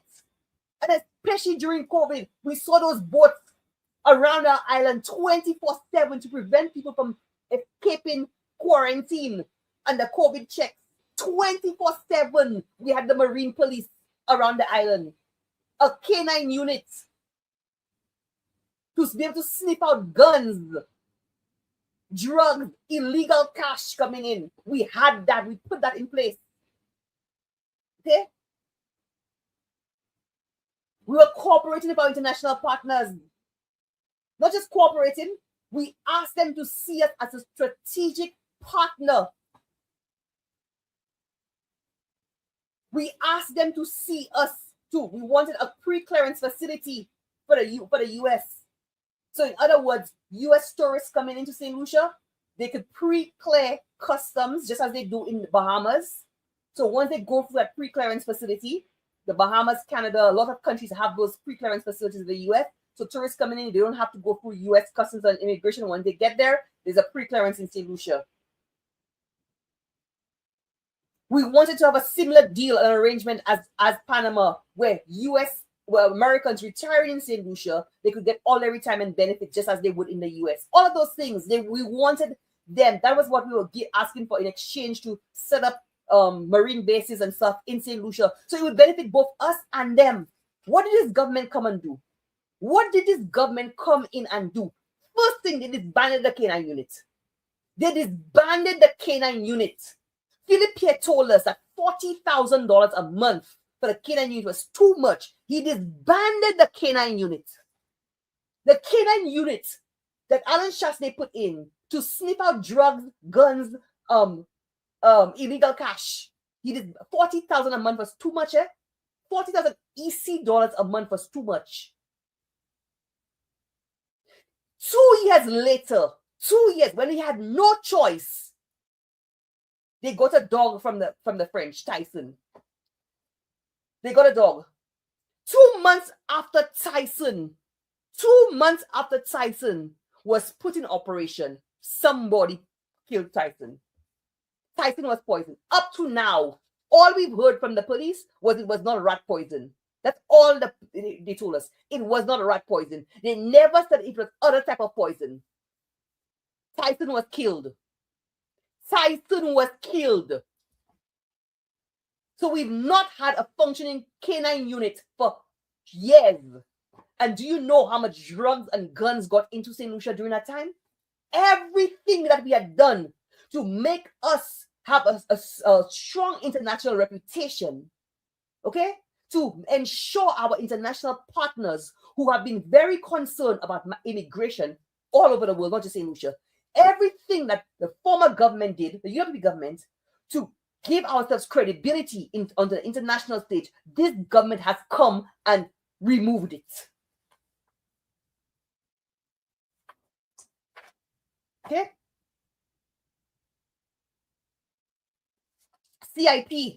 CIP. So, Kenny Anthony, when he created CIP, he, in the legislation, used the words National Economic Fund. So the money from CIP should have gone into the National Economic Fund. But he never created the enabling legislation for that. He started CIP in 2015. He lost the election in 2016. I'm going to give him grace. I'm going to say he didn't have the time to do it. I'm just going to give him grace. I'm going to make an excuse for Kenny Anthony. He didn't have the time to do it. When the UWP came in 2016, they created the enabling legislation for CIP. They created the enabling legislation for CIP and for the National Economic Fund. So all funds from CIP was to go into that National Economic Fund. And Alan Shastney was very, very clear, that the money for CIP should only be used for two things: capital expenditure and to pay down debt. That money from CIP should never be used to fund recurrent expenditure. Because why? Because just as Ralph said, this is not sustainable. Your money from CIP should not be used to fund your economy because it is going to stop at some point. But what has this government come in and do? Where have we seen our CIP money go? Tell me, what have you seen our CIP money being used for? When this thing stops, as it will, CIP is almost dead. CIP is on its last leg. The fact that the UK has imposed visa restrictions and the European Union is going to follow soon, CIP is almost dead. Okay, it's on its dying days. Because people are not going to be interested in buying CIP because they can't get into the UK. Very soon they'll not be able to get into the European Union. So the philosophy of Alan Chastney and Kenny Anthony, because they were the two prime ministers who understood the perils of CIP, that really and truly this thing, should you put capital projects in place, so long after it ends, you still have projects that are able to, you understand? It's like you win the lottery. Let's say you win $1 million in the lottery. You could take it and do two things. You could take it, what Alan Chastney said, you could take it, the money from the lottery, and start a business. That way it makes money. It continues to make money for decades. You could also use some of it and pay down your debt. So you pay down your mortgage, you pay down your car loan. What this government came in to do now, the CIP money, they paying rent, they buying rum, they running woman, they giving their friends drinks, they holding parties. That's what they've done. Pay for recurrent expenditure. And now this thing is almost dead. We have nothing to show for it. We have nothing to show for it. Healthcare is still in a mess. Okay? Healthcare is in a mess. We still have not been able to open St. Jude's. We have a water crisis in St. Lucia. We have a water crisis that we have not been able to address because we don't have the money to. Where is that CIP money? That's what that CIP money should have been used for. But you also get and drink rum. You also get and buy votes. You also get and do this. You also get for you to get rich. That money should have been used to upgrade the water distribution lines. That money should have been used to distill the dams. That money should have been used to create proper distribution channels so that the people from around the island will not be suffering from the water shortages. In 2026, water is still a luxury in St. Lucia. Healthcare has not been addressed. And then had a windfall from CIP. Where is that money? Our roads are in a mess. You're going to Parliament on Tuesday to borrow $605 million in one sitting of Parliament. You'll impose another 2.5% tax on the backs of St. Lucians, and you'll have a windfall from CIP. Where is that money? That's what that money should have been used for, to prevent further taxes from being put on the backs of St. Lucians, to create capital projects that will generate money long after CIP is gone, to pay down our debt. You're going to Parliament and borrowing more money, record amount of money on Tuesday.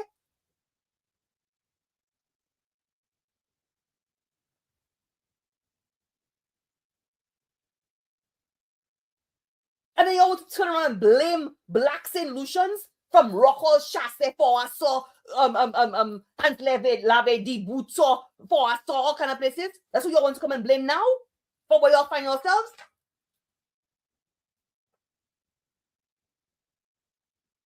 So this government came, and one of the first things they did, in fact, not one of the first things, in their first sitting of Parliament in 2021, you know what this government did? Because remember I told you, Kenny Anthony, when he created CIP in 2015, he created the words National Economic Fund in the legislation, but did not create the enabling legislation for that fund to be funded and so on. Alan Chastney came in 2016 and he did that. all money for CIP supposed to have went to the National Economic Fund, and that was an independent board. Okay, there was an independent board which had oversight of that money, so that money could not be used willy-nilly. When the Labour Party came, first sitting of Parliament in 2021, they changed the legislation to remove that money from the National Economic Fund, and they said that money could be used for any project approved by cabinet. So they removed the power for use of that fund from the National Economic Fund's independent board to cabinet. So that money could be used for anything that cabinet deems, and they don't have to make it known to anybody. Okay?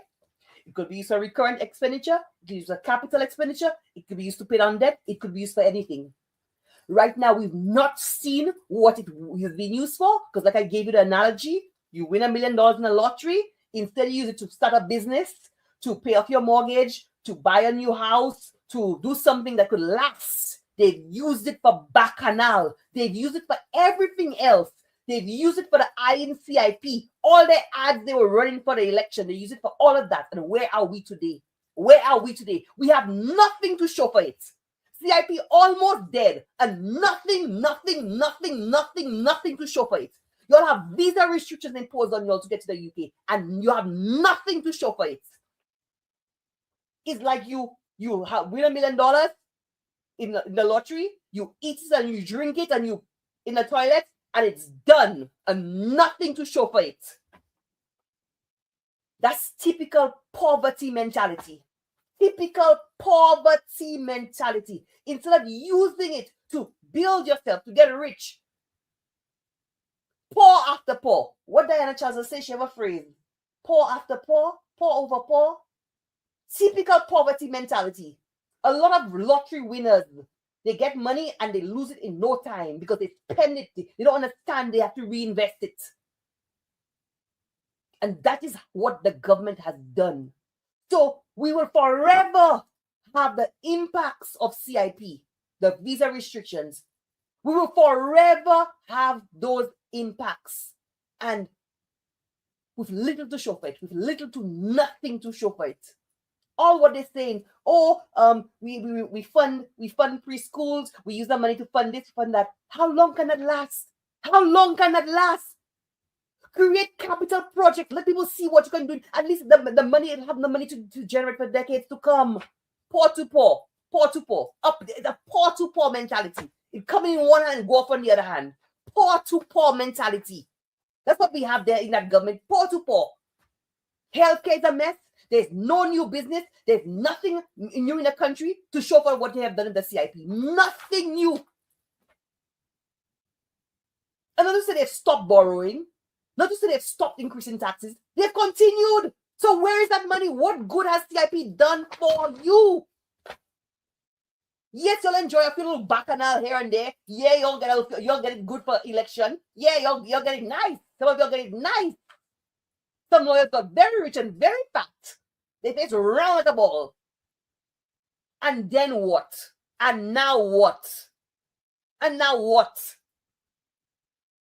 You are the idiot in CIP.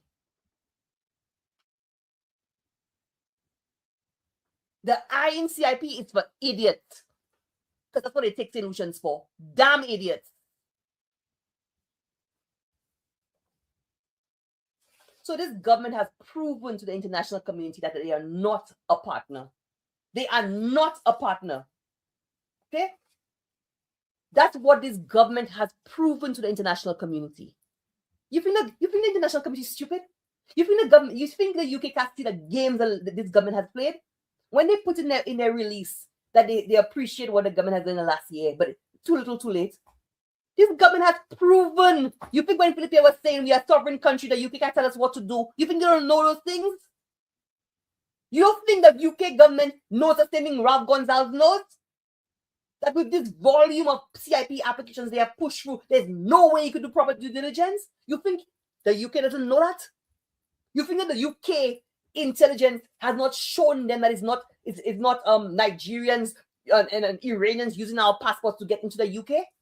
They know it's not you and me coming in and claiming asylum. They know they have lost 9 St Lucians a month leaving St Lucia to go and claim asylum. They know, they told you. They've told you. And you have this Labour Party government. They've been in office now. They're a full term. Okay, they're on their second term and they're still trying to blame the last government. They're still trying to blame. They are the last government. They saw the last government. You are the last government. You are the last government. You had 5, whatever you say that was wrong, you had 5 years to fix it. You can no longer blame the UWP as the last government. You are the present and the former government. You. It's a shame to hear them talking nonsense about Alan Shastney. I'm hearing all kinds of lies, all kinds of bêtises, all kinds of garbage from a government minister. I hear Richard Frederick talking about Alan Shastney take the escrow account and put it in Panama. I didn't say Panama, Panama. He put the escrow account in Panama. The escrow account, Alan Shastney, listen to this. I want to be clear, okay? This has been repeated and clarified, and this government continues their mongrels and their Alsatians and their pit bulls and the chihuahuas continue to act like they don't understand English. No bank in St. Lucia will accept the escrow account. There's no escrow agent in St. Lucia. No bank in St. Lucia would accept an escrow account. The volume of money is simply too much. Alan Shastney put the escrow account in Hong Kong. Hong Kong has a reputation, an international reputation as being a financial, it's one of the world's premier banking countries, right? It's not a back of the bush. It's not Nigeria. It's not Georgia. It's not Belarus. It's not Iran. It's Hong Kong. Okay? And before to withdraw any money from an escrow account, you needed to do, for every single project, a QS need to ensure that the value of the works that you're signing up for is the work that has actually been completed. Okay? It had to have been signed off by the National Economic Funds Board. So it's not to say it's a foreign country and anybody have access to it. No, it's in Hong Kong. The board of the National Economic Fund had to ensure if you gave $100,000 worth of passports to build this project, that there's $100,000 worth of work done before any check could be issued from our escrow account. What has this government come and done? We did have no escrow account. So hold on, let me rephrase that. This government had 5 years. If they complain about the escrow account being put outside of St. Lucia, they had 5 years to put it back in St. Lucia. Have they done that? No. Have they done that? No. And you know why? Because there's no bank in St. Lucia that will accept an escrow account for CIP. But on top of that, hear this. Ernest Hilaire came and told us the money does not even belong to us. It belongs to the developer. So when we ask Ernest Hilaire, where is the money for the infrastructure option for all the passports you all gave to Caribbean Galaxy? You know what Ernest Hilaire came and tell us? First of all, he can't tell us how many passports they sold. He have to go and check with Caribbean Galaxy. Then he come back and tell us that the money belongs to the developer, not to us. So it's in their bank account. Can you imagine? Can you imagine? Can you imagine? And we've seen no infrastructure. We've seen no house built at Rockhall. There was supposed to be a housing project at Rockhall. 5 years gone, no housing project at Rockhall. There were supposed to be roads built, no roads. They gave Caribbean Galaxy $600 million worth more passports for the hotel that has stopped at Canals. No hotel, no roads, no housing at Rockhall, no health, no water, no roads, new taxes, new borrowing, record borrowing, visas to get into the UK now. That's where we are. That is where we are. Meanwhile, some people have gotten rich. Some people have gotten rich. St. Lucia's name in the international world is not good. It's not good. This government has jeopardized our integrity and our international reputation. For what? For what? The other nonsense they will come and tell you is that Alan Chastney lowered the price of the passports. Folks, when Alan Chastney came in, the entire OECS was selling their passports at 100,000. We were at 300,000. I want to, this has been repeated many times, but this Labour Party, deceitful, dishonest, malicious, satanic government continues to repeat that crap. When Alan Chastney came in, our CIP was $300,000. All other OECS countries were selling this for $100,000. So ours was not selling. Ours was not selling. Remember, the OECS, we are an economic union and a currency union, which means that if you buy a Dominica passport, if your intention is really to move to St Lucia or to move to the OECS and set up business, all you have to do is buy a Dominica passport and go to St Lucia and set up. That's all it means. You don't need nothing else. You could get once you have a Dominican citizenship, you don't really need a passport to enter St Lucia. You could come on your driver's license. So ours was not selling. So we had to, it's like, okay, it's like I have this water bottle here, and I have this water bottle here for $30. You have yours next to me, the same water bottle for $10. Guess which one going to sell? Mine will not sell because mine is uncompetitive relative to yours. We had no choice but to lower the price of ours to be in line with the rest of the OECS. But what Alan Chastney said was he had agreed whatever price the rest of the OECS is going to sell at, that's where we were going to go. So we did not lower the price less than everybody else. We eventually had no choice than to lower ours to be in line with the OECS. To be in line with the OECS. So when this government came and they said, oh, Alan Chastney lowered the price, did y'all raise it? Did y'all raise it? As a matter of fact, you know what you did? You lowered it even further. We saw the ads of our passports being discounted at $65,000. $65,000 being advertised by agents. Our passport was making dog under y'all. Even when the OECS together had agreed to raise the passports back to $200,000, y'all held off for a long time. Y'all eventually had no choice but to join the rest of the OECS. Y'all eventually had no choice. So I want you all to stop your lies. Stop your lies. Stop your lies and take accountability for where we are today. Take accountability for where we are today. You have gotten St. Lucia into this mess with nothing to show for it. And on Tuesday, you are going to Parliament to create record borrowing for things that should have been funded using CIP.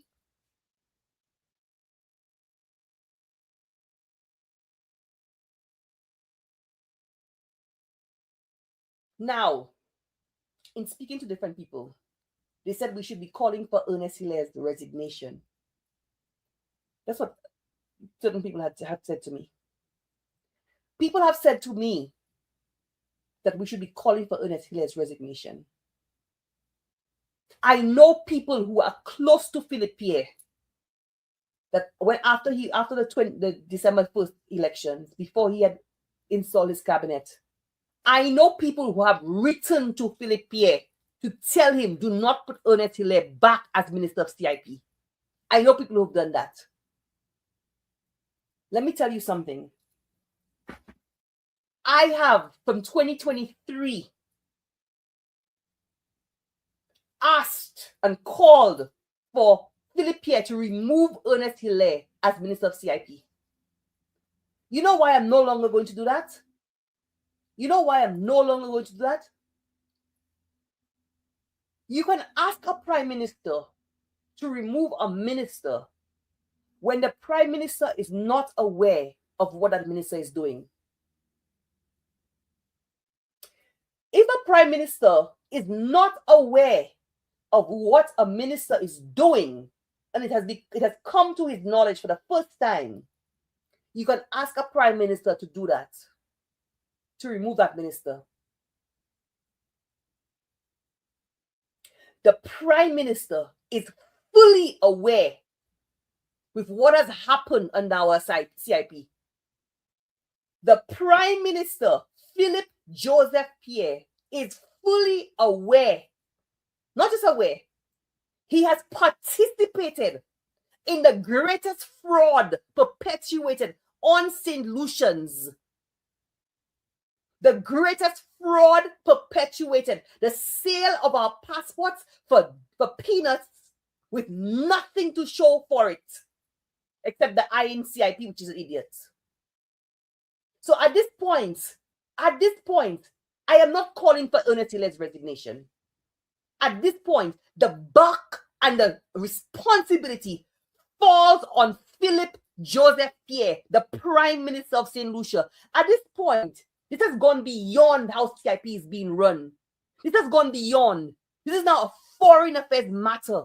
This is an international matter. The responsibility and the ownership for where this has fallen has to fall on the back of the Prime Minister of St. Lucia. This is beyond a minister. And Philip Pierre can no longer get away with, I'm a mystery, they can't read me. You are a mystery, they can't read you. The UK has read you. The US has read you. You go to the OECS heads of the CARICOM heads of government, OECS heads of government, CARICOM heads of government, the CARICOM summit. You go there talking about you come and look for things for your constituency. You go to a CARICOM summit where you have a US. When the US is there, Marco Rubio, CARICOM heads of government, and you talk about you come and look for things for your constituency. What things you go and look for your constituency? You are out of your depth. Going back to CIP, the buck at this point has to stop with Philip Pierre. It cannot be. This is not just merely about how many the inner workings of CIP. This is beyond that. Our law requires an audit of CIP, an annual audit. This government has never done an audit of CIP program. The report you see on the website is an audit of the organization. How much money was paid in salaries, how much money was paid in rent, how much money was... They've audited the organization, not the program. This government is legally supposed to do an annual audit of the CIP program. Where is the money coming from? How our program is being run? This government has never done an audit of our CIP program. So when I tell you we are a joke to the international community, when I tell you the UK have every damn right to protect their borders and to protect the national security, you think I'm joking? And I'm seeing some stupid arguments from people talking about if people who buy CIP will claim asylum. I'm seeing some stupid arguments about that. You clearly don't understand what is happening. The UK is telling y'all what is happening, but you're still arguing. The UK is telling y'all exactly what is happening. That it's people coming in through the back door using our passports and claiming asylum. Y'all still want to argue. This is what is coming from a lawyer, a St Lucian lawyer in the UK. But the people are saying if people will come buy our CIP and go and claim asylum in the UK. This is what a St Lucian lawyer operating in the UK has said. There's a name. Sorry, give me 1 second.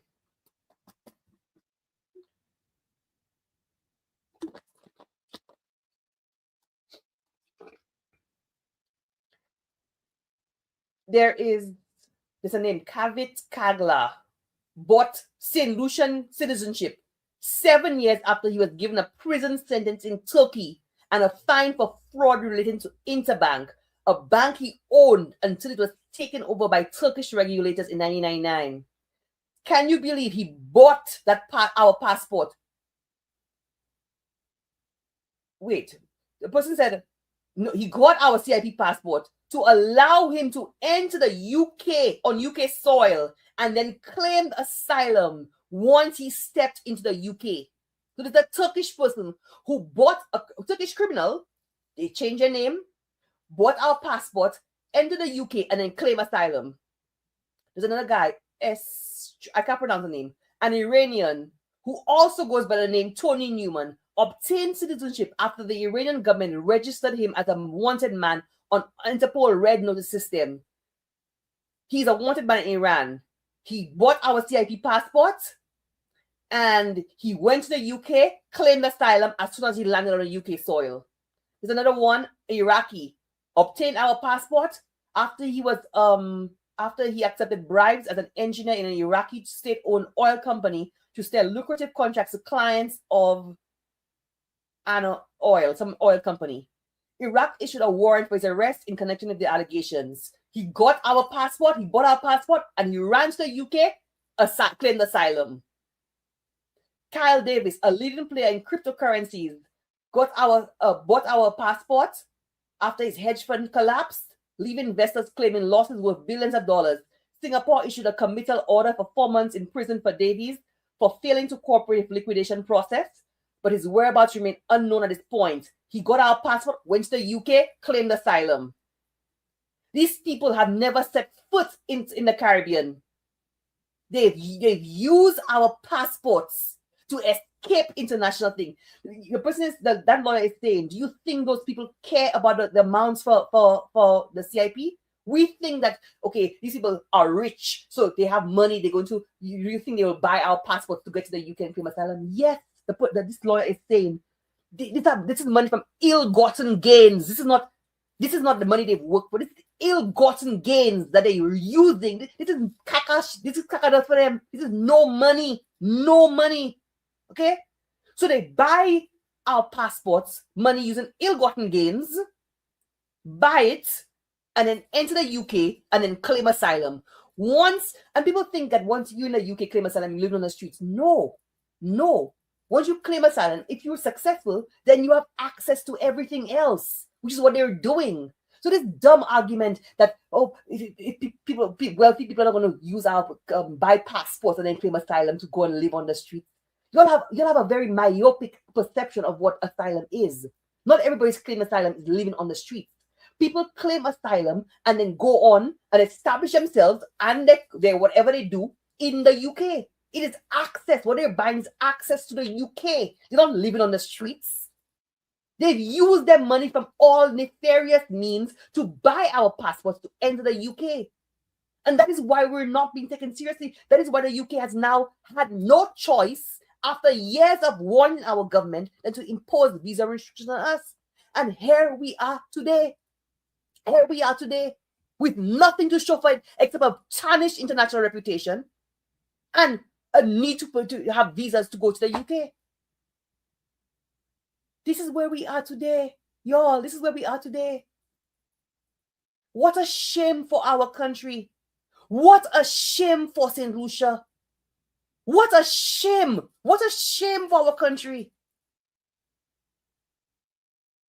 And this government refuses to be held accountable, refuses to tell the people the truth, still wants to gaslight and throw the blame and blame St. Lucians and blame the UWP and blame the opposition and blame.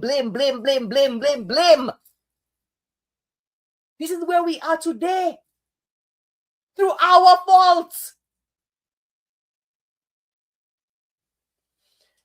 Folks, I want to thank all 530 of you I see on the live stream. Thank you so much for joining me on this Sunday. The Prime Minister was supposed to have a press conference on Friday. It apparently got postponed till to Monday. We need to watch to see what he's going to say about this, because Philippe cannot get away with this idea about he doesn't know, he never knew. That is his default excuse when he does not want to give people the information. I don't know. I'm a mystery. They can't read me. I don't know. That is unacceptable. And we laugh. We think that's funny. And here we are today. And I have to tell St. Lucians, you are complicit in this. You have allowed this. You have tolerated it. You have failed to hold your government accountable. We are here today because you have failed to hold them accountable. On December 1st, 2025 was a referendum on this government, and you gave them a bigger mandate. You are complicit in where we find ourselves today. You are the I in CIP.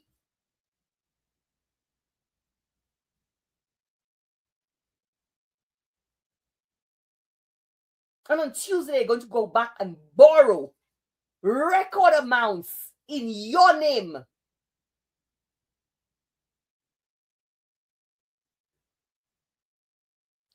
St. Lucians, thank you so much for tuning in. Like I said, 530 of you. My first podcast on YouTube. Before you go, I want you to all hit the subscribe button. Hit the subscribe button on my channel. Hit the subscribe button on my channel before all of you go. When I'm done with this live, I'm supposed to see over 500 new subscribers to my channel. Hit the subscribe button on my channel, St. Lucian Patriot, before you go. I want to thank you so much for your time. Thank you so much for joining me. Have a wonderful Sunday afternoon, everybody. Thank you so much. Bye-bye. Bye-bye.